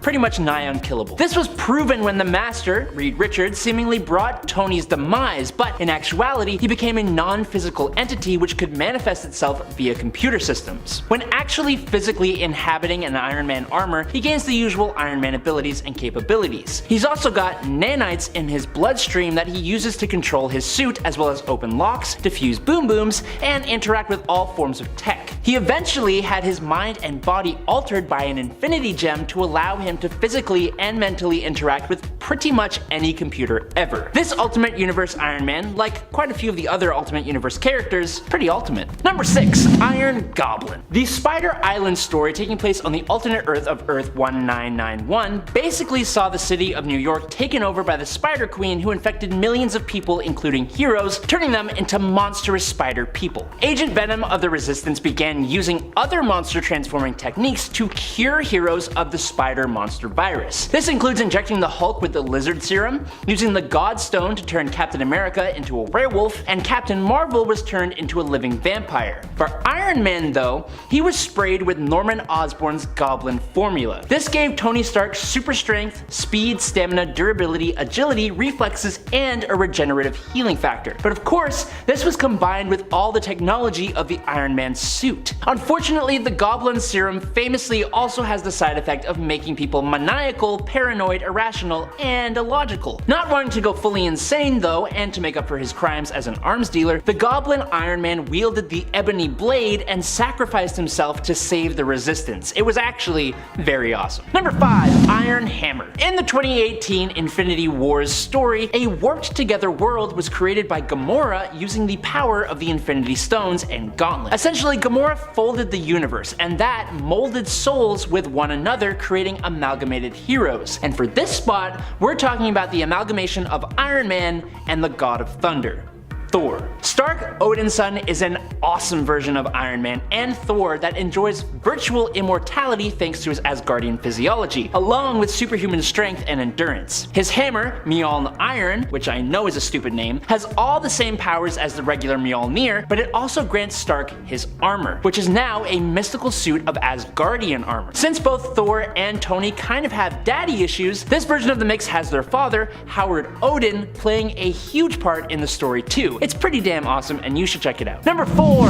Iron Maniac. Coming at us from the alternate Earth 5012, Iron Maniac shows readers what a totally evil version of Tony Stark would look like, other than the Exiles one and any other evil version, I guess. The Tony Stark from this war-torn version of the Marvel Universe has done some truly horrible things following the loss of so many of his fellow heroes at the hands of the villain Titanus. Using a really cool armor that also somewhat resembles Dr. Doom's armor, the Iron Maniac went against the Fantastic Four and even took the life of Johnny Blaze in his native universe. His advanced armor repels magical attacks as well as generates a neural dampening field that mitigates telepathic and telekinetic attacks to some degree, which really helped him out to be absolutely terrible. Reed Richards of Earth 5012 eventually found a way to send this Tony Stark to the 616 universe, where he faced the 616 Fantastic Four and eventually the New Avengers, showing just how powerful this evil Iron Man actually is and making us thank our stars that normal Tony Stark is a good guy. Number 3. Steel Corpse. In Marvel's Age of X universe, the X-Men never existed to represent all the good that mutants can do, and as a result of that, the mutant population had become enemy number 1 to the human race. In response to this, the mutant Magneto used his powers to literally steal buildings from New York and form Fortress X, a safe haven for mutant kind. This led directly to the creation of a team of non-mutant heroes organized by General Frank Castle and led by a much more unlikable Captain America to hunt down this resistance of mutants. One member of this team was a version of Iron Man named Steel Corpse. This Iron Man had become infected by a technological virus that fused him with his armor. Inside the armor, Iron Man has been slowly digested by the suit over the decades since he was trapped inside. The worst part is that this group of Avengers eventually decided that they aren't going to attack the mutants who are just trying to survive, so the government takes control of Steel Corpse and forces the suit to attack. It's twisted, it's sick, and it's absolutely terrifying to imagine being slowly consumed by a suit of armor you can literally never leave and apparently cannot control. Number 2. Iron Lantern. The Amalgam Universe combined the world's two biggest comic book companies, DC and Marvel Comics, during a time of utmost peace and prosperity. Just kidding,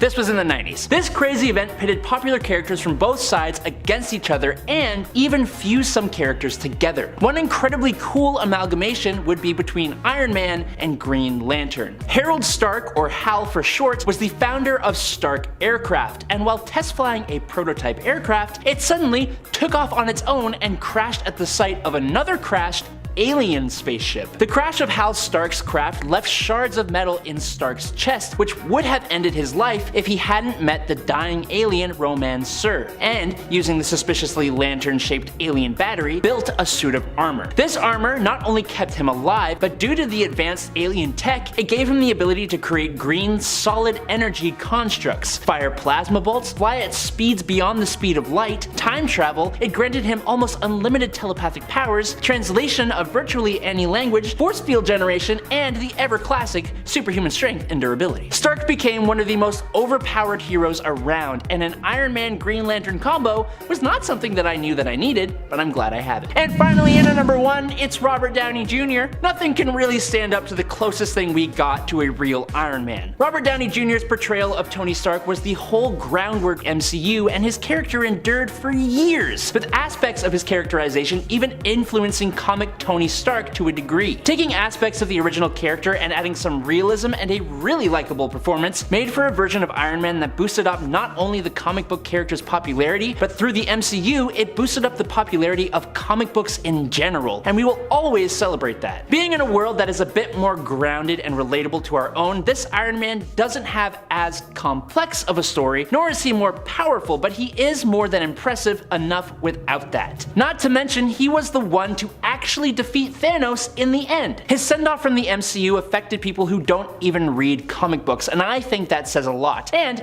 I can't read Iron Man in comics anymore without hearing Robert Downey Jr.'s voice. He is Iron Man. Number 10. Ben Grimm. There are so many excellent alternate versions of Thor to highlight from the Thor Corps, but I decided to go with the version I don't believe I have ever talked about on this channel. Correct me if I'm wrong, but I don't think I have. We're talking about Benjamin Grimm, who's not just a member of the Thor Corps, Emperor God Doom's enforcers of justice and peace on Battleworld, but is also a member of the Fantastic Thors. That's right, this alternate version of the Fantastic Four all became Thors, although it's never established as to how this happened for them. I just think the idea of Ben Grimm becoming Thor is pretty cool. I mean, Ben is already a super strong character, so imagine combining him with the sheer godly power as well of Thor. The Thor Corps in general are also just insane. And friends, before we move on to our next spot on this list, if you love what we do here at Top 10 Nerd, why not consider clicking that subscribe button? It's good for us, it's good for you, it's good for everyone. Number 9. Adam Aziz. Like Jane Foster, Adam Aziz became Thor briefly when the hammer presented itself itself to him. However, he didn't last nearly as long as other mortals have in the role. Definitely not as long as Jane Foster. This is because the hammer presented itself to him when it was broken during Donny Cates' recent Thor run. It wasn't that Adam was worthy, it was that the hammer needed to be fixed. He asked Thor before returning Mjolnir to him if he could use it to fly once high up in the sky like he and the other heroes so often do. Thor gave him permission, and afterwards he returned the hammer, giving Thor some advice on how he might fix it, based on Adam's own experience. The good ol' IT crowd fix. Have you tried turning it off and on again? Number 8. Nocturne. Nocturne isn't really an alternate version of Nightcrawler.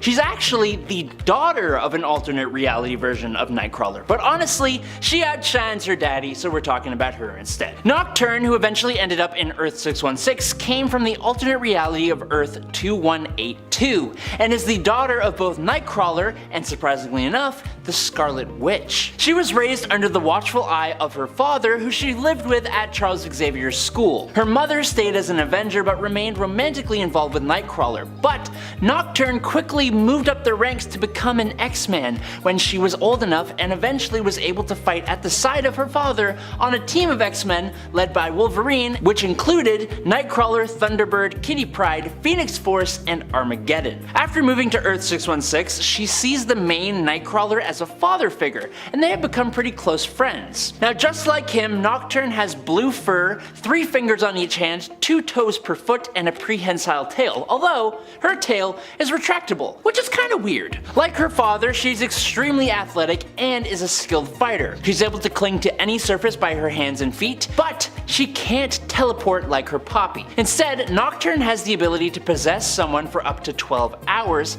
and then gain access to that person's abilities and memories. She also has superhuman agility, low-level telepathy, and can release concussive bolts of energy called Hex Bolts, kinda like her mom. Number 7. Citizen V. In the Darkhold Blade story, a dark magic wave called the V-Wave was unleashed by Deacon Frost when he offered himself as host to the ancient blood demon La Magra. The V-Wave turned billions of humans into vampires, but it also affected superhumans, randomly converting them into either humans or vampires. On Krakoa, almost every mutant that was turned into a human was completely decimated by the ones that were turned into vampires, with the exception of just Nightcrawler, who managed to teleport away before he was turned into a human. Kurt eventually made his way back to the United States of America and formed the last Avengers with the Prowler and Silver Sable, taking up the mantle of Citizen V. In a world dominated by vampires, Citizen V and his Avengers tried to locate a cure for vampirism,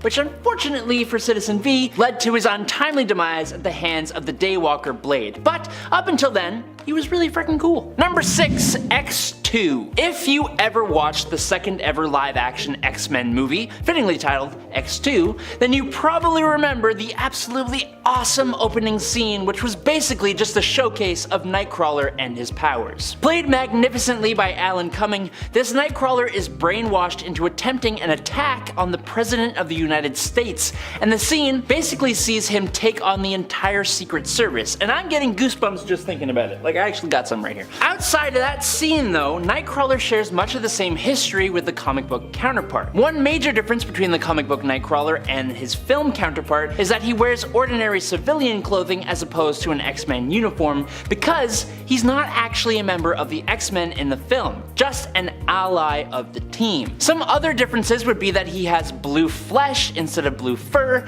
his skin is also decorated by angelic symbols to reflect his religious nature, and I guess his puff of smoke is more blue than purple, but who cares? That opening scene sold me immediately on the character of Nightcrawler, and for that, I thank it. Number 5. Age of Apocalypse. In the Age of Apocalypse, Nightcrawler is very similar to his Earth 616 counterpart, except he's an incredibly capable warrior brandishing dual blades at all times, and he isn't really as lovable as he would be normally. This Nightcrawler hates the church, having had a traumatic experience when he was much younger, which is a far cry from the original. Nightcrawler in this universe is also close to his mother, Mystique, which is why he gladly takes on the Darkhold home last name. This Nightcrawler believes his biological father is actually Sabretooth, since Mystique stated that she had gone to the trouble of finding a father with fur when Nightcrawler complains that he was cold. What's really interesting though is that this version of Nightcrawler actually chooses to remain in the 616 reality and joins up with X-Force. But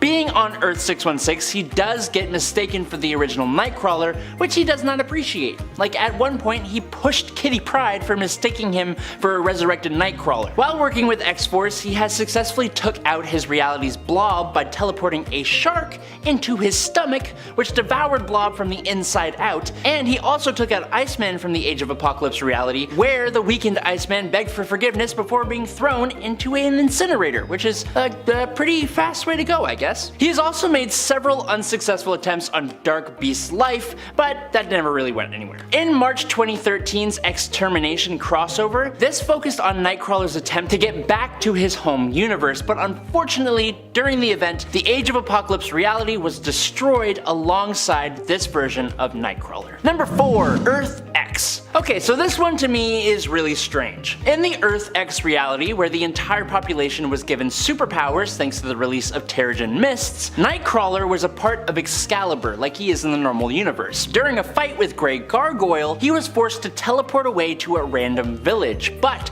strangely found himself turned back into just a regular old dude with no powers, and for that he was attacked by the villagers who are now mutated. Eventually he was visited by the demon Mephisto in disguise. Mephisto convinced Kurt that everyone hated him for being a freak and convinced Nightcrawler to want revenge. Under that direction, Mephisto brought Nightcrawler to Limbo, transformed him to appear as Belasco, and clouded his memory to lead him to believe that he really was the Belasco in Dante's Inferno. He was then put in suspended animation and frozen in ice. Later on, in a fight with Captain America and Captain Marvel, Mephisto ended up causing Captain America to accidentally send the frozen Belasco Nightcrawler into the past, where he essentially did the same things that Belasco is known for in the regular continuity. Earth X is amazing, but I'd be kinda lying if I said it wasn't incredibly confusing at times and deep, and does a lot of weird things just like this. Belasco Nightcrawler eventually became a good guy and one of the key figures in deciding life or death on Earth 9997. Number 3. Thor Core. Okay, so this version of a Nightcrawler isn't really around for any significant amount of time, but the idea of him is just so cool to me and I kinda want more of it. During 2015 Secret War event, when Dr. Doom created Battleworld, he pulled together an entire army of alternate reality versions of Thor to act as his own personal police force. This Thor Core was incredibly powerful and had some of the coolest spliced together versions of Thor out there, and one of them just happened to be Nightcrawler, wielding the ancient Asgardian Mjolnir. Kurt Wagner was one of the Thor Core members dispatched to Arcadia after Baroness She-Hulk resisted arrest and fled in A-Force number 3 in 2015, and that's all the information I really have about him. Number 2. Ultimate. In the Ultimate universe of Earth 1610, Nightcrawler was rescued by the X-Men from the Weapon X program. While accepted as a member of the X-Men for a time, he's kind of insane, and he has a fixation on Dazzler. Like, I'm talking this guy stole Dazzler and kept her in a cave where the other members of the team could not find her while she was being healed. Nightcrawler eventually left the X-Mansion looking for a place where he could fit in, and thinking he may have found it with the Morlocks. Now funnily enough though, Kurt and the mutant Toad were captured by the Morlocks and the X-Men came to rescue them, but Nightcrawler refused to leave and became the leader of the Morlocks instead. But that didn't even last, as Nightcrawler eventually rejoined the X-Men. After taking the power-enhancing Banshee substance, Kurt got some upgrades. Now, wielding energy javelins, his appearance also drastically changed, with his hands becoming almost clawed and his tail being pointed at the end. He also makes gold yellow smoke instead of the classic purple smoke when he's teleporting. I don't know why, that's just what they did. Unfortunately, Kurt Wagner and Dazzler, who for some reason became his girlfriend, both passed away during Magneto's ultimatum wave. Ah, sad. Number 1. Days of Future Past. With the power of teleportation, Nightcrawler is one slippery guy. Very hard to bring down, let's say. In the Days of Future Past, it's no different. At first, Nightcrawler was seemingly taken out at the Westchester Mansion by the US Army, along with his wife Amanda Sefton, while accompanying Ileana Rasputina to a bus stop. Turns out, Nope.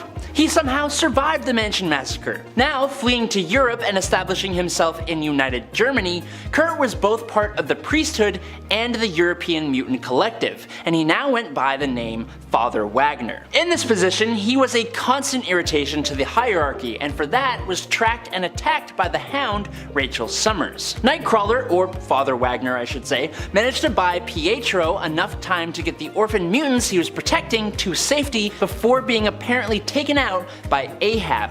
But, what do you know, Kurt survived one more time and made his way back to the X-Men, where he became romantically involved with Bess. Together they were part of the mission that retrieved Rachel Summers and freed her from Ahab's control. So, not bad. Not bad at all. Kicking off the list at number 10 is the Legion of Night. The Legion of Night comes from a world where Mr. Sinister corrupted the genomes of those who underwent the mutant resurrection protocols on Krakoa. Because of this, Sinister's control over humanity and mutantdom became supreme. One of his experiments was combining the genetics of different mutants to create powerful chimeras to serve him, and it made for some crazy awesome comic book moments. A particularly special project was turning the genes of Nightcrawler into a band of teleporting assassins. However, due to a spell cast by Margali Zardos, Nightcrawler's genome was actually unstable, ruining any attempts of cloning him. Years later though, after Mother Righteous took out Zardos to break the spell, Mr. Sinister could finally work with Nightcrawler's genome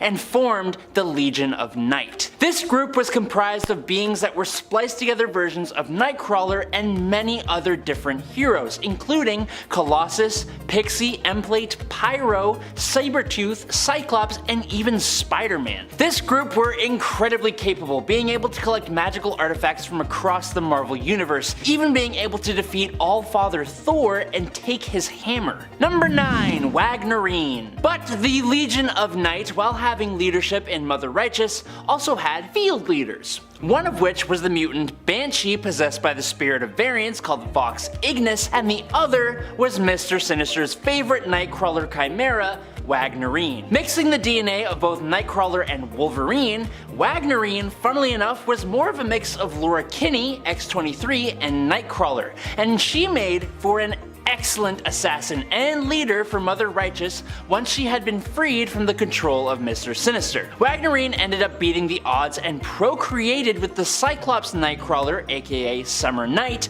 to create a golden mutant teleporter who seemingly teleported to a random location immediately after her birth, causing Summer Night to go a little crazy and lose control of himself, falling victim to the influence of Sinister once again. Eventually, it was revealed that Mother Righteous had actually taken the child, and when that was revealed to Wagnerine, she defected. Now 900 years later, she was finally able to bring down Mother Righteous and go on to try and live a happy life with her baby. Number 8. Ben Parker. If you can believe it, in an alternate reality, there is actually a version of Benjamin Parker, Spider-Man's uncle, who became Thor. This version of Thor and Ben hails from the alternate reality of Earth 615 and makes his first and only appearance in Secret Wars 2, issue number 1. Secret Wars 2 is in TOO, by the way. Here we're introduced to Thor as a member of the Avengers, who are one of the superhero teams from a region of Battleworld known as number 615. Here, everyone is actually Ben Parker, so I think you can imagine the Avengers, I mean they're all Ben. Number 7. Eric Masterson. Okay, so with Thor, there are a lot of other folks who have also had the mantle, but this isn't really the same as someone like, you know, DC's Green Lantern. For that, there are many different Green Lanterns, and then there are alternates of those characters from other realities. For Thor, you know, there's usually only one Thor at a time, which is why I'm letting myself count versions of the character like Eric Masterson who are from the main continuity. Eric for a time was Thor himself, but also existed as Thor in the Earth 616 reality. How was this possible? Well, Eric was just a mortal man, but after becoming involved in Thor's adventures, ended up bonded with the hero after he received a life-threatening injury. In order to save Eric's life, Thor pleaded with Odin to help. Odin helped by merging Thor and Eric together, with them each initially retaining their own separate personalities and forms, but simply sharing a body. Number 6.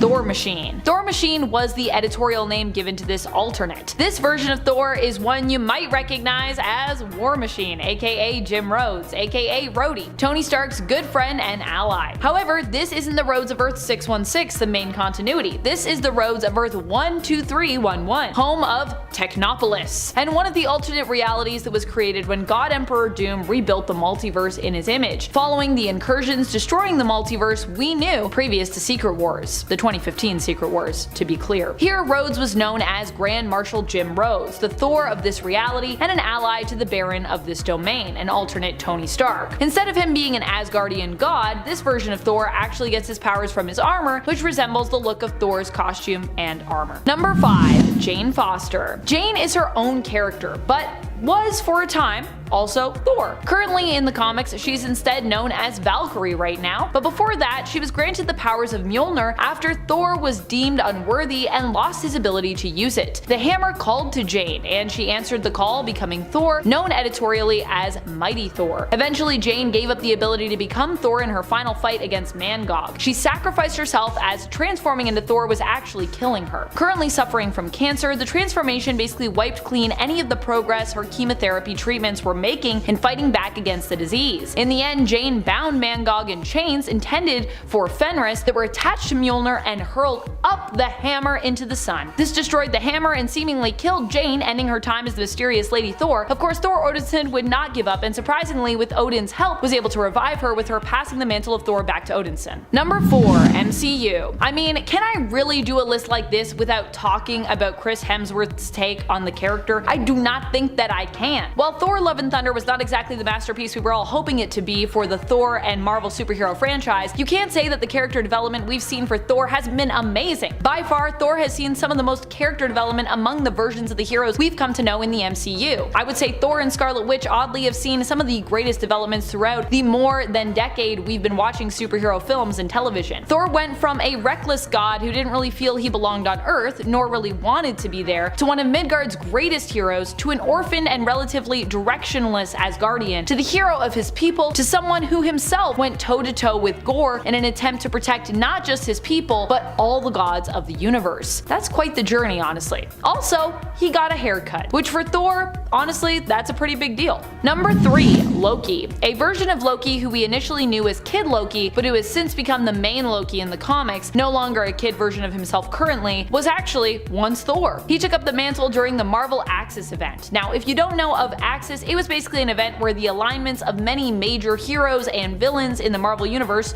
were flipped. For Thor, this meant he became a villain. For Loki, however, this meant he was free of the guilt of his past misdeeds and basically became a straight-up hero. It also meant he was deemed worthy to wield Mjolnir, which he did, himself becoming the hero Thor and fighting against his now evil brother Odinson. However, after the alignments of everyone were once more reversed, returning everyone, or almost everyone anyways, back to their old alignments, the guilt crept back in, making Loki feel unworthy and ending his brief time as the hero Thor. Number 2. Ultimate Thor. Ultimate Thor initially seemed to not be Thor at all, but just a human man named Thorleif Gorman, who was deemed delusional. However, in truth, he was actually Thor, and the delusions he would later suffer would actually reveal themselves to in fact be true memories. Claiming to be the Norse god of thunder at first led to him being institutionalized, but later these delusions were in fact confirmed to be his true memories by Dr. Donald Blake, whom Thor actually recognized as the reincarnation of his half-brother Balder. Thor was simply remembering after being exiled for years to Midgard and made to forget. Initially, it was the suit that Thor wore, which was given to him by the Dome, that gave him his powers. But as his memories came back, the power within him was unlocked and returned to him ultimately by Odin so that he might use it to defeat Loki. And he reclaimed his actual powers, not needing the suit to necessarily channel them. Though one of the interesting things is that it's not really fully established in the Ultimate Comics to what extent, even after having his powers returned to him, that he relies on the suit, and to what extent the powers that he displays are actually just innate from within himself. So it's kind of like a combo deal. It's like he has powers, but he's also using the suit. Number 1. Beta Ray Bill. I love when I get to put Bill at number 1. You know, I just think he deserves it. Pretty crazy to think, but Beta Ray Bill was also once technically a Thor alternate. And the origin of him being Thor actually kind of goes all the way back pretty much to his own origin story in the comics. When passing near Earth with his people, the Corbinites, he was intercepted by S.H.I.E.L.D., who sent Thor to investigate. His ship, the Scuttlebutt, classified identified Thor as a threat, and so Beta Ray Bill went out to fight Thor. Surprisingly, Bill pretty easily won and even was able to claim Mjolnir, becoming himself Thor. Bill claimed he should get to keep the hammer as he won it fair and square in their fight. Odin ended up getting them to battle again to determine who should get to actually keep the hammer. And once more, actually, Bill won that fight. However, ultimately it was decided that Thor would get Mjolnir back and a new hammer instead, known as Stormbreaker, was made for Bill. That's about it for this one, my friends. Till next time, you stay nerdy, YouTube. Number 10. Carnage. In the Ultimate Universe, there have been a few different versions of Gwen Stacy. My favorite of the two is her clone version, who ends up becoming Carnage. In the Ultimate Universe of Earth 1610, Carnage is also the monster responsible for Gwen's death, which makes her becoming Carnage even more dark and twisted. She ends up being cloned and bonded to the symbiote, regaining all the memories she had up until and including her death. This version of Gwen is later stated to be an exact replica by Tony Stark. Here, Gwen's personality was different from her 616 counterpart. While she was quite intelligent still, she also enjoyed causing some trouble and was more of a rebel. Before her death, Gwen had stated she wasn't romantically interested in Peter, easing the jealous mind of Mary Jane. In the Ultimate Universe, similar to the 616 reality, MJ, Peter, and Gwen are all close friends. Or they were until she died. Actually, I think they become close friends again even after, so it all works out. Number 9. Gwen Grey. We haven't seen this version of Gwen yet, but it is one of the ones we should be seeing in her new limited series Spider-Gwen Gwenverse. This series is slated to come out in February, so we haven't seen any of these Gwen alternates in action just yet. However, we have seen some pretty spiffy character designs featuring some of these alts. Jean Grey alt Gwen J included amongst them. It's also not clear if all of the alternate Gwens will be making an appearance in the series or just on alternate covers for certain comics. Gwen Grey, we can assume, will be a powerful telekinetic and telepathic mutant who will at least appear once on the alternate cover for Amazing Spider-Man issue 88, with art by Francesco Manna. And friends, before we move on to this next spot, if you are loving this list and you want more Spider-Gwens, 1. You should go pick up this Gwenverse comic when it comes out in February, and 2. You should let us know that you like it by clicking that like, and then we'll do some more Gwen lists for you.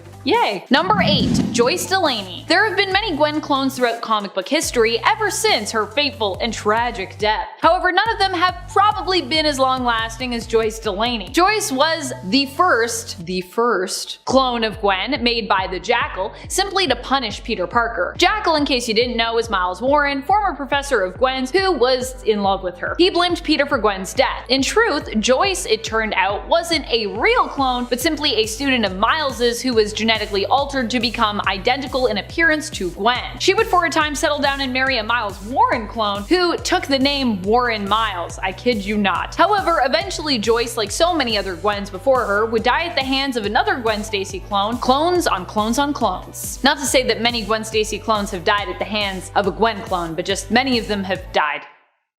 Yes. Number 7. Spider-Gwen? No, not that Spider-Gwen from Earth 6-5, who is like the main point of this list. I'm talking about Spider-Man Spider-Gwen. Spider-Girl? Spider-Gwen? There was already a name Spider-Gwen of Earth 6-5 had, wasn't it? I think she was already a Spider-Girl. I don't know how to name this without making it confusing, so let me just explain it. One of the alternate covers we'll be getting for the Spider-Gwen Gwenverse comic, issue number 1, features a look at an alternate Gwen who's dressed in Spider-Man's costume, implying that we could get an in-depth look at an alternate who more literally became the alternate of Peter Parker's Spider-Man, but of course in female form, in Gwen form if you will. I personally would be interested to see this if she is one alt that does get featured. Does she have an Uncle Ben that taught her with great power comes great responsibility? Does she work for the Daily Bugle? Who will fill in as the Aunt May of her story? Will she also end up in a love triangle with an alternate version of herself and MJ? Who will be her Green Goblin? These are questions I'd love to see answered as we learn more about this alternate potentially in the Gwenverse comic. Potentially. I don't know if she'll be in it, but she's on a cover. Number 6. Abiel. Remember when we talked about Joyce being the first clone of Gwen? Turns out, retroactively at least, that she wasn't really the first clone. Abiel was later on revealed during the events of Spider Island to be the first Gwen clone that Miles Warren successfully created, at least until another clone comes along and is like, actually I was the first. Abiel wasn't too fond of clones herself and made Warren promise not to make any more Gwen clones. Well, we all know how that goes. When Abby found out about the existence of the other semi-clone of Gwen, Joyce Delaney, she killed Joyce and then confronted Miles. In the end, she ended up dead herself in an explosion when Kane Parker, a clone of Peter Parker, chose to save Miles instead of Abby. So many clones, truly. Truly so many clones. Number 10. Last Gun on Earth. While he doesn't make it to the end of this tale in Marvel Universe vs. the Punisher, he does end up managing to stand his ground against the Hulk tribe, which is pretty impressive. For those who aren't familiar with the Last Gun on Earth universe featured in Marvel Universe vs. the Punisher, everyone is pretty much turned into a cannibal after a virus breaks out. It turns people into violent criminals should they become infected. Well, Moon Knight manages to be one of the lucky few to survive his confrontation with the Hulk tribe. He does not manage to survive after being turned into a cannibal by Dr. Doom, who claims that he can cure people of the virus in exchange for being declared Emperor of the Earth, but instead turns everyone who wears one of his Doomstones into cannibals, betraying those he promised to cure to. Unsurprisingly, this is Dr. Doom. Following that, Moon Knight is presumed to have been hunted down and killed by the Punisher. Number 9. What If Wolverine was Lord of the Vampires? This What If story takes place in the 1989 series of What If in issue number 24, all taking place on the alternate Earth of 9140. While Moon Knight doesn't make it out of this story alive, he does spend part of his life on this Earth as a vampire, which would likely only strengthen him, especially if he still had his connection to Khonshu and his powers from that. He'd really only be out at night as well, so he'd always be at peak power levels as Moon Knight, and he'd also likely see increased strength from being a vampire as well, although sadly not increased durability. Rats. Moon Knight was believed to have perished along with the other vampires when Wolverine, after having his humanity brought back to the surface by Stephen Strange's ghost, reads the Montesi formula. Sadly, all the vampires go bye-bye. And friends, if you haven't already, please head on over to Facebook, where we are also there, and check us out. Make sure you give us a follow and check out our content there as well. It really does help us out. So thanks. Number 8. Marvel Cinematic Universe. While we don't yet know the extent of Moon Knight's powers in the Marvel Cinematic Universe, even following just episode 1, he seems to show a lot of potential, I'd say. The few scenes that we do see with Moon Knight, or more specifically that we get to see in the aftermath mostly of Moon Knight, show that he is a fierce and deadly fighter who doesn't just knock his opponents down, but even goes so far as killing them. True to the comics, he is brutal and bloody in terms of how he approaches dealing with those who stand against him, and even when completely outnumbered and in some cases unarmed, he manages to handily take down his enemies. I mean, he fought a bunch of armed opponents with simply a golden scarab at one point, and I don't think that scarab would have made a great weapon per se. It's just a scarab as far as I know. I mean, I'm sure it's important, but I don't think it's like a secret weapon. I don't think it's that kind of important. It's a different kind of important. Number 7. Spectre. Spectre was a member of Khonshu's Moon Knights in the reality of Earth 51910, where mutants were forced to build the pyramids in Khonshu's honor. Wanting to be free of their bonds and the goddess of the moon, they plotted to assassinate Khonshu. A team of mutants met with Spectre, who claimed to have defected. However, when the moon rose high, it didn't matter whether or not he had faith in his role as Khonshu's servant and knight. He was transformed into a werewolf and attacked the mutants. The mutants that survived were also transformed into werewolves and then sent back to their camp, bearing Khonshu's mark, to destroy the other mutants who wanted her dead. Some pretty dark stuff. Spectre being a werewolf here also gives him added power and is also just pretty cool, so I was pretty excited to talk about it. I've always felt like it would make a lot of sense if there was stories where Mark Spector is like a werewolf, because there's that whole moon connection, werewolves in the moon, Khonshu in the moon, just saying. Connections. Number 6. Jessica Spectre. I just really love the idea of Mark having a daughter to take up his legacy, which is what this short story featured in Marvel Knights Millennial Visions from the early 2000s is all about. It's just a one-pager with a follow-up page showing Jessica, Mark's daughter in this reality, as the new Moon Knight. Relegated to Earth 8753, this is the only glimpse we've seen into this universe, but I'd honestly love to see more if that ever happened. I'd also love to see an alternate reality where the main continuity daughter of Mark and Marlene, Beatrice, follows in her father's footsteps and becomes a hero. Mark in this reality is dying of cancer, and so his daughter, Jessica, a scholar and archaeologist, who is also an already skilled combatant and martial artist, decides to take up the mantle of Moon Knight herself, inheriting her father's wealth and his responsibility as an agent of Khonshu. Also, kinda gives me Lara Croft vibes, which, you know, I'm very much always here for. I love Lara Croft, so. As soon as I read that, I was like, this sounds like Lara Croft to me, and I approve.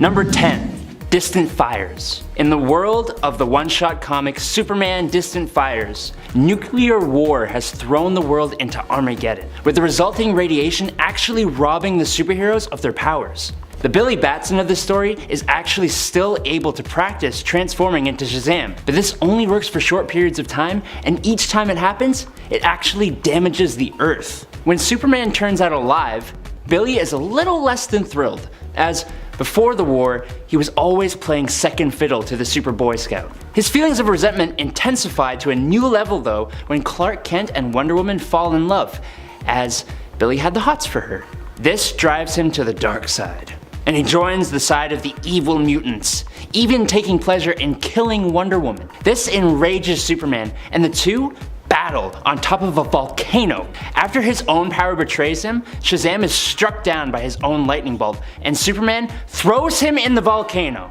Nasty way to go. Number 9. Injustice Shazam. In the Injustice storyline, young Billy Batson is somewhat persuaded and bullied to be part of Superman's new regime. After several not so great decisions from Superman, including his killing of Lex Luthor that Billy aided in, Shazam turns against Superman when he decides to plan to destroy Metropolis and Gotham, as well as invade the duplicate dimension as revenge for interfering in his plans. He stands up to the super dictator, but when he mentions Lois's name, Superman goes off the handle, grabbing Shazam by the throat, freezing his mouth shut, and burning his brain through his eyes with his heat vision. Yikes! His death led the Flash and Green Lanterns to join Batman's side at least. Number 8. Just Imagine Shazam was named Robert Rogers. And instead of turning into a handsome black-haired hunk, when Rogers yelled Shazam, he turned into a big pink demon. He gets a magical power boost, demon wings, super strength and durability, and a lovely bone necklace. Unlike being powered by the wizard Shazam, he's actually powered by the wizard Merlin of King Arthur legend, and tasked with defeating Morgan Le Fay, which is kinda cool. Fun fact, this story was actually written by Marvel's Stan Lee. Excelsior! Number 7. Captain Thunder. It is kind of confusing because there are so many versions of Shazam who use this name. Basically, Captain Thunder was William Fawcett, a kid who was given powers similar to Captain Marvel. He received his powers when the shaman Miroki gifted William a belt with a thunderbolt symbol that, when rubbed in combo with the magical word thunder, turns him into Captain Thunder. Unfortunately, after fighting the Monster League of Evil, they gave him an evil persona instead of a heroic one. So, when Captain Thunder first appeared in Superman 276 in 1974, he was helping robbers instead of fighting them. It's only after Superman urges Thunder to use his wisdom to fix what happened and to make him go back to his own Earth. There was a much cooler version of Captain Thunder in the Flashpoint timeline with a sweet battle tiger, who you'd probably think of when I say Captain Thunder. Number 6. Kingdom Come Shazam. In an alternate possible future, metahumans or superheroes are now hated. Because of this, Billy Batson hasn't become Shazam in years, and is now full grown, looking a lot like his alter ego, minus the cool costume and cape and powers and stuff. He was eventually brainwashed by Lex Luthor into believing that metahumans and even the Captain Marvel inside him are all monsters. In time, Bruce Wayne tries to convince Billy otherwise, which eventually forces him to turn into Shazam once more, breaking open the metahuman prison and starting a massive war that puts the whole world at risk.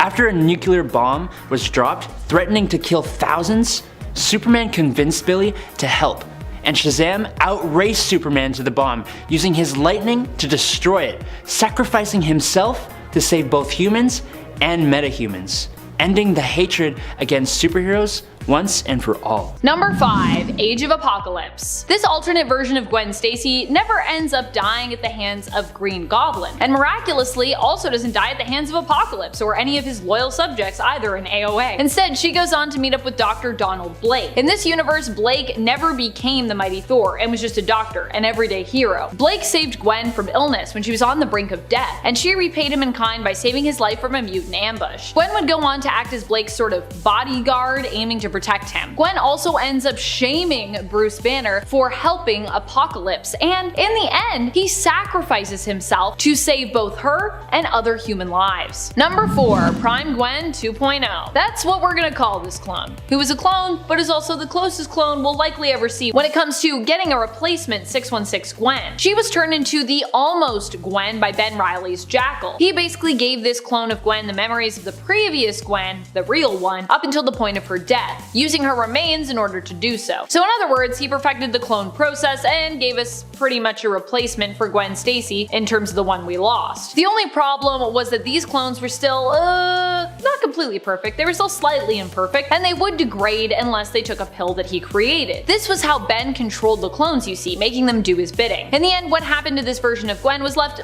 somewhat ambiguous. It's implied that she died, but it's also impossible for our heroes to tell which clones survived and which ended up as dust. They're like going around looking at the dust being like, we don't know because there were so many. Perhaps some got away with a stash of those life-saving, degeneration-preventing pills. I think it would be cool to see this pretty much new version of Gwen return someday if a writer wants to explore the idea of her surviving. This version of Gwen comes from the Clone Conspiracy story and series and isn't to be confused with Spider-Gwen, aka Spider-Woman as she's known there, from her 65, who actually also appears in this story and also disguises herself as Gwen Stacy. So yeah, I mean she is Gwen Stacy, but she disguises herself as 616 Gwen Stacy. Clones are confusing. Alright, next one. Number 3. House of M. In the House of M reality, created through reality warping by Avengers Scarlet Witch, we get to see a version of Spider-Man's story where neither Uncle Ben nor Gwen died. Instead, Peter ends up happily married to Gwen later in life, and the two settle down and have a son together named Richie. Peter ends up a celebrity, a wrestler turned actor, and has his own corporation, Spider-Man Inc., while also being involved in lots of charity work. Gwen helps him manage his company, which also helps to free up Peter's time for other heroic activities or work. It's really nice to see an alternate reality where Peter gets to be happy and gets to be with Gwen. However, when he found out it was all a lie,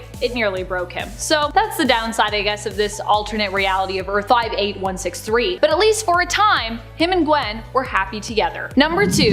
Gwenpool. Honestly, one of the wackiest characters out there and also one of the most fun has to be Gwenpool. Gwenpool is a cross between Deadpool and Gwen Stacy. Her home reality I don't believe is designated as having a number yet, but the temporary reality number it has currently is 565. Though honestly, I think it's better if we don't even give it one because it's kind of like our reality. Anyways, on Earth TRN 565, that's what we want to call it, or our Earth, Gwen was just a normal girl, living in a world where superheroes only existed in fiction. However, she managed to get to the Prime Marvel universe and was able to actually pursue her dream of becoming a main character and a hero. She actually got her superhero name as the result of a mistake while having her first costume made. A lot of Gwen's abilities and powers are actually related to basically how meta she is and her awareness that she is currently living in a comic book world. It's also what makes her such a fun character to read. More recently, she was palling around with Jeff the Landshark before handing him off to Deadpool to watch over, as she knew her own self-titled series have never lasted long. She also willed herself into becoming a mutant, and as such has been spotted on the mutant island nation of Krakoa, because this is Gwenpool, she can do that. Number 1. Gwen Stacy. The original Gwen Stacy, which technically means she isn't an alternate, but since we're focusing on alternate versions of Spider-Gwen from Earth 65, even though Gwen Stacy of Earth 616, the Prime Marvel universe, came first, I think we can counter. Many folks believe Gwen Stacy to be Peter Parker's one true love, who would still be with Peter even today and happy if she hadn't died at the hands of Green Goblin and kind of Spider-Man. Gwen shared many interests with Peter and the two ended up dating. Both her and Peter were interested in academics like science and they appreciated each other's intellectual mindsets. The only thing that really ever got in the way of their romance was Peter's secret of being Spider-Man, which often put them into quarrels over Peter's running away in the face of danger and often the times that he abandoned Gwen as well. If Gwen and Mary Jane were the Betty and Veronica to Peter as Archie, then Gwen would definitely be more of the Betty of the two of them. And that's definitely, I think, what they were going for with that whole dynamic. Number 5. Zombie Moon Knight. A lot of people interpret zombie versions of characters to be some of the strongest out there because, in a way, they're kinda immortal. Well, they're more immortal over on Earth 2149 if they happen to be a part of the zombie Galacti armed with the power cosmic, which also Moon Knight is not. However, he's still a member of the undead, which is something. It's something. A lot of people count it really high. I count it moderately high, obviously, because this is number 5. It does mean that he is pretty insatiable when it comes to his hunger for human flesh, and pretty difficult to stop. But this relentless version of the hero still probably isn't the most powerful one around, because inevitably he does end up dying, being killed by Deadpool no less, even with all those zombie boosts. He did still have his moon-related powers, however, which Moon Knight is believed to have in the main continuity, but they weren't enough to save him from having his head removed. Number 4. Horseman of Apocalypse. This version of Moon Knight appeared in Extraordinary X-Men and was an agent of Khonshu, like the 616 version we know so well. However, while we don't know the true name and identity of this Moon Knight, we do know they were a woman and were actually chosen to become Moon Knight by Khonshu after Mark Spector's death in this universe. This version of Moon Knight hails from the reality of Earth 16558. After the return of Apocalypse in the 21st century, this version of Moon Knight joined his cause, becoming one of his horsemen. In addition to her regular power set as Moon Knight, this version of the character would likely also have been augmented by Apocalypse and appears to have an extremely strong telepathic resistance. Number 3. Vilok Prime Moon Knight. This version of Moon Knight was, as they sound, turned into a Vilok Prime by a mutated version of the Legacy virus. He hails from the reality of Earth 8545 and made his first appearance in Exiles issue number 20. Being of the Vilok Prime would mean he would have powers granted to him similar to those of the mutant and self-soul friend of Cypher, Warlock, combined with his already impressive ability and power set, presumably that we see demonstrated by the 616 version of the character. This version of the character appeared in Exiles as a villain, as the Exiles came into conflict with him and his other fellow heroes turned Technarch. Number 2. Ultimate Moon Knight. While Moon Knight isn't typically associated with having superpowers, or at least it's sometimes left more ambiguous, this version of him definitely does appear to have superpowers. Now there's going to be a bunch of people that are going to say in the comments, but Amanda, he does have superpowers. Superpowers under the moon. And yes, sometimes that is a thing, but it really depends on who's writing this character, I find. It's just my opinion. Take it with a grain of salt. Ultimate Moon Knight is quite durable and even managed to recover from being thrown into a coma.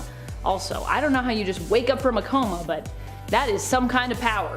He also exhibited levels of super strength, at least based on feats that we've seen him accomplish, but there is also just the fact that even in the Ultimate Universe, Moon Knight himself receives a mystical power upgrade as well from Doctor Strange Jr., the son of the original alternate version of Stephen Strange, who in this universe went MIA, and later on his son inevitably basically goes on to take his place. I'm like, let me tell you about the Ultimate Universe quickly. Number 1. Earth X. On Earth X, Moon Knight was unable to die, and it was believed his powers were not granted to him by the Egyptian moon god, Khonshu, but instead by vibranium dust, which he inhaled while lying on his deathbed in that fated Egyptian tomb that we also know from the Earth 616 continuity. He drifted away from those closest to him and became almost wraith-like in appearance due to his immortality. Oh yeah, he also ended up becoming immortal, thanks to the Reanimator Stone. So yeah, he's immortal. He helped the hero Mar-Vell secure it, defending it against the Sons of Set, as Mar-Vell wanted to use it in the paradise that he was trying to construct. When it was taken, Moon Knight died, but joined forces once more with Mar-Vell in the realm of the dead, aiding him in his fight against Death, whom he planned to defeat in order to create paradise. After the battle, Moon Knight was given a place in paradise as well.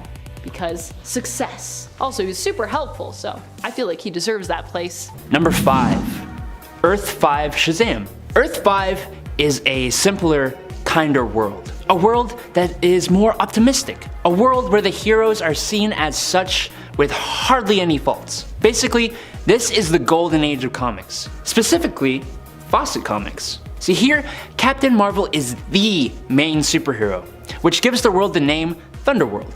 He and his family, Captain Marvel Jr. and Mary Marvel, keep the world safe from everything from the Monster Society to aliens. This version of Shazam worked together alongside Superman and Overman to recruit the Supermen of the universe. They worked together, led by Captain Marvel, to defeat Ultraman and weaken Mandrake, who was killed by the Green Lanterns. Number 4. The Shazam Who Laughs. After the Batman Who Laughs infected Shazam/Billy with a dark metal virus, turning him into a Joker-like version of himself, he is tasked with infecting Superman with the same Joker dark metal virus. Shazam goes to the Batcave and waits for Superman to show up so he can attack. Joker Shazam is easily a match for Superman and Batman one-on-one, but with the two teaming up, he is a little overwhelmed and retreats, which is odd because going by King Shazam, he takes on the Titan Atlas trying to test his new abilities and even defeats multiple gods. When he is in a fight with Ares, he even defeats and infects Lady Shazam. So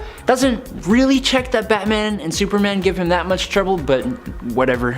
Luckily, he is cured thanks to Lex Luthor cutting off the source of the dark metal. But this guy was nuts and showed no signs of stopping. And that smile?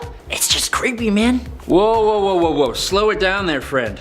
I see you're enjoying this video. Well, I hope you are. And if you are, that means you're gonna give it a like.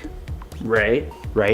In all seriousness, I appreciate you guys. Thanks for giving us so much support. Okay, on to the top 3. Number 3. Mazaz, Alexander Luthor Sr., Earth 3. On Earth 3, Alexander Luthor is the Crime Syndicate's, which is an evil Justice League's, greatest enemy, and the strongest hero on this Earth. He has the ability to absorb other heroes' powers, and after killing this universe's Will Batson, he is basically the twisted version of Shazam, Mazaz, which is Shazam backwards. Take the powers of Shazam, and then add the abilities of anyone he kills. He's pretty powerful. After he kills the Crime Syndicate speedster, Johnny Quick, he absorbs his powers, then goes on to knock out Ultraman, this Earth's Superman. He then kills Deathstorm and absorbs his nuclear powers as well. Unfortunately, the magical word Mazaz works with any version of Alexander Luthor. So Prime Earth's Lex Luthor is able to defeat him using the word, turning Mazaz back into Alexander, which is when Lex kills him with a knife. Number 2.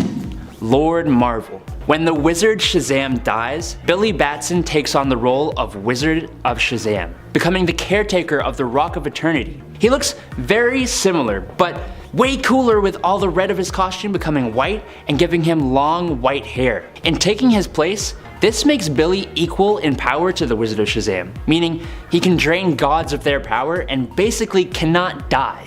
The Wizard was even able to stalemate with the Spectre, who is the embodiment of God's vengeance. I think this is easily the strongest version of the character, but if we don't see that power being used, it's kinda hard to say. Number 1. God of Gods Shazam. During the Darkseid War event, after Darkseid is defeated, the pantheon of gods who give Shazam his powers is revamped. He gains new godfathers. But these guys are all really doubtful of Billy being able to harness their power effectively. But when presented with a new foe, Billy proves them all wrong. This new Shazam is able to defeat Yuga Khan, who is the father of Darkseid. While most of his powers are the same, he gains boldness, the ability to manipulate the powers of the Source, and the ability to manipulate the fires of Hrongmir. He also gains the power of the new Wizard of Shazam and Yuga Khan himself, who it is revealed is one of the new gods. All this matched with the creativity and ingenuity of being human. Number 10. Ultimate Storm.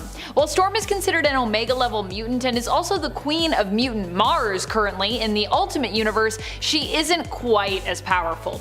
Here Storm still has her weather manipulation mutant powers, but she also doesn't seem to have immunity to them, and they aren't quite as powerful as her 616 version.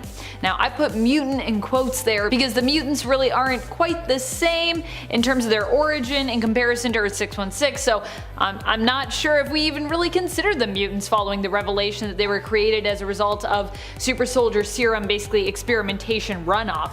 Storm in the Ultimate Universe of Earth 1610 can use her powers to influence the weather by commanding meteorological energy patterns. However, this doesn't mean that she herself is immune to their effects. She can potentially electrocute herself, catch fire, or even catch a cold just from being out in the rain too long, which aren't really symptoms that 616 Storm seems to be vulnerable to. She is still, however, a skilled and agile thief in this universe. Number 9. Queen of Asgard. Storm and Thor have always been a fan favorite ship for many comic book readers and lovers of the Marvel Universe. Why? Well, because they both have weather-based powers, and a lot of people see the God of Thunder as the perfect match for Aurora, goddess and commander of lightning. Though, I do think they both also have thunder and lightning powers themselves individually. A lot of people are like, Thor is like thunder, Storm is lightning. I'm pretty sure they can do both of those things. Still, these two have been shipped for a while, but we haven't gotten a ton of payoff when it comes to prominent alternate realities where they end up together. Enter Thunderstorm. Thunderstorm of course never made it onto the comic book page, but was a character in development that creators Saladin Ahmed and Javier Rodriguez had hoped would get to show up in their Exiles run from 2018. Alas, the story never got on long enough for Thunderstorm to be introduced, which is the only reason this version of Storm, Thunderstorm's would-be mother who ended up as a ruler of Asgard and took Thor for her consort, is ranked so low on this list. She and her daughter never really got to exist, but the concept for Thunderstorm and her family is so awesome I just needed to talk about it. And technically the concept still exists in the world, so we could see Thunderstorm and we could see her mom at some point somewhere in the multiverse. It was an idea that was written down, and the concept art for it is beautiful. I love this design for Thunderstorm. And friends, before we move on to this next spot, if you are loving this list and you want more Storm lists, goodness knows I want to give you more Storm lists. Also, like, there's just not a lot of Storm content in the world of the internet, and there needs to be more of it for how much we love her. Be sure to let us know you want more of it by giving this video a thumbs up. Also comment below and tell me about how much you love Storm. Number 8. Storm, War to Come. It's the final countdown for this version of Storm. Here in the Millennial Visions short story X-Men War to Come, which apparently takes place on the alternate Earth of 1033, Storm is one of the final remaining X-Men who must fight against an all-powerful Magneto, currently in Rogue's body. This all happened after Magneto learned he only had a few months to live. This prompted him to attack, creating an all-out battle that would decide the future of mutant kind. Storm was gravely injured in that fight but survived. Storm's pain, however, was what inspired Rogue to give it her all in defeating Magneto. She absorbed his powers but also much of his mind and memories. As powerful as Magneto's consciousness was, he was able to overtake Rogue's body. Only Storm, Wolverine, and Nightcrawler remain on this Earth to stop him during a final stand in the Savage Lands. We don't know how that went, but we can assume it went well because Storm was among the 3 that survived, so sounds like it's gonna go well to me. Storm, Wolverine, and Nightcrawler also sounds like a good OP team. Number 7. Mangaverse. There are kind of a couple different versions of Storm when it comes to the Mangaverse, but the one that I like the best is the one who is an all-powerful witch. She is not only a mutant but also a powerful magic user here who was once in a powerful coven with Amanda Sefton. While Amanda Sefton became obsessed with dark magic and corrupted by it ultimately, Storm would go on to join the X-Men. One day, however, she would be forced to face her past as the electromagnetic demon Magnus, once summoned to Earth by Sefton, returned, requiring Storm to take action. This version of Storm, which we see in Marvel Mangaverse X-Men, is also a leader of the X-Men. Which honestly, Storm should be leader of the X-Men. She's a badass, alright? Actually, I can't believe, I feel like that's only happened a few times in the comics, and how disappointing. How disappointing. Number 6. Zombie Storm. Storm in the Earth Z alternate universe of Earth 2149 was actually pretty powerful and capable. Before becoming a zombie, she was one of the few remaining superheroes left alive. She is initially approached by Magneto along with the other X-Men to join him and help save the world. She also was one of the few who makes it onto the S.H.I.E.L.D. helicarrier where Nick Fury debriefs them on the apocalyptic situation and calls for a cease of hostilities between all villains and heroes, as you know, right now they need all the help they can get to save the Earth from the zombie invasion. Eventually Storm would become a zombie, but even then it is implied that she made it through till at least the zombie Galacti showed up. And let's be honest, not a lot of zombies made it past that point, so if you make it to that point, to me, you're doing pretty good as a zombie in Marvel Zombies. Number 5. Earth 15513, 1872. Technically, Earth 15513 is Battleworld, which is actually part of the modern Secret Wars story. The pocket dimension of the Valley of Doom is made of another Earth's version of the Wild West, mainly the town of Timely. Timely is run by its mayor, Wilson Fisk, and his enforcers, who ultimately answer to Governor Roxxon. Stephen Rogers is the sheriff in this here town, and he's a bitter but just man after the death of his deputy, Bucky Barnes. Anthony Stark is the town drunk, regretful of how his weapons were used in the Civil War. Natasha Romanoff is the widow of Bucky, with Bruce Banner being the doctor of the town. The new hero, Red Wolf, tries blowing up the Roxxon Dam, which almost results in his lynching, if it weren't for Sheriff Stephen Rogers, who saves him. Conflict blossoms when the agents of Roxxon, Bullseye, Grizzly, Elektra, and Dr. Octopus arrive in town and start running amok. Another story you have to read. I promise the steampunk looking Iron Man will not disappoint you. Number 4, Earth 717, Captain America in the Civil War. The what if stories are so cool. And what if Captain America, Stephen Rogers, actually fought in the American Civil War instead of World War II as General America? Given powers from an ancient Native American eagle that also turned an evil racist Bucky Barnes into the White Skull, who became the leader of a white supremacist group. Because of General America's involvement in the Civil War, the Union won the war a year earlier than it normally would have. Abraham Lincoln survived his second term in office. He helped rebuild the South, suppressed the rise of a certain group of hooded racists, and prevented the Indian Wars from ever happening. He would go on to fight the White Skull and his new, deadlier hate group, eventually being succeeded by a line of Captain Americas who were his descendants. Well, hey there, time traveler. You're from the time period where YouTube still lets you like and subscribe, right? Well, if you're enjoying this video right here, why don't you just go and hit that thumbs up? It sure helps us out a lot. Alrighty, let's get on to the top 3.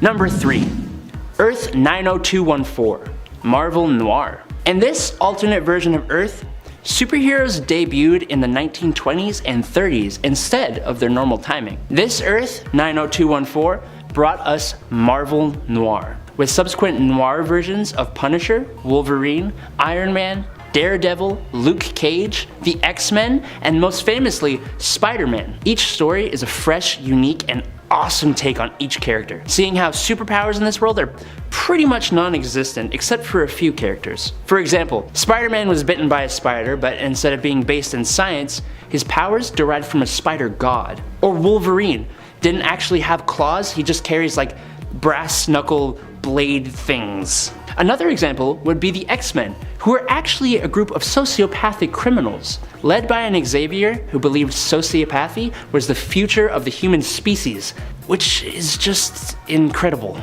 Number 2, Earth 811, Days of Future Past. Earth 811 is a future timeline where Sentinels rule over North America. After their creation, almost all mutants have been hunted and exterminated. The mutants that were not killed are kept in concentration camps. Even the heroes who aren't mutants have been exterminated. The Avengers, the Fantastic Four, Spider-Man, Daredevil, they're all gone.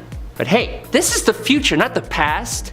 Yeah, I'm getting there, okay? Rachel Summers, the daughter of Jean Grey and Scott Summers, uses her telepathic powers to send Kitty Pryde's mind back into her younger self's body. Specifically, Kitty's mind went all the way back to the Halloween of 1980, where she informed the X-Men of what their future could become, and they prevented the assassination of Robert Kelly. The story is a whole lot more complex than that, and is also one of the most prized Marvel stories, so give it a read! Number 1, Earth 311, Marvel 1602. Okay, Marvel 1602 is my absolute favorite Marvel alternate universe. Fun fact, it was the first Marvel writing escapade for superstar fantasy writer Neil Gaiman. The universe actually got its start in a different alternate reality, Earth 460, where Purple Man became president for life. Most heroes had been hunted down or had died from old age, but after Captain America is captured, he is banished away to Earth 616's 1599, shortly before Roanoke was formed, which inadvertently created Earth 311. For some reason, the presence of Captain America destabilized reality and began the emergence of heroes and villains into this world who are counterparts to many of the present-day heroes and villains of the Marvel Universe. Count Otto von Doom the Handsome, Witchbreed, which are mutants, Grand Inquisitor Enrique, which is Magneto, Carlos Xavier, which is Charles Xavier, Four from the Fantastic, Sir Nicholas Fury, Peter Parquois, David Banner. The story is so interesting, intertwining actual history with superpowered beings. I highly recommend you give it a read if you haven't already.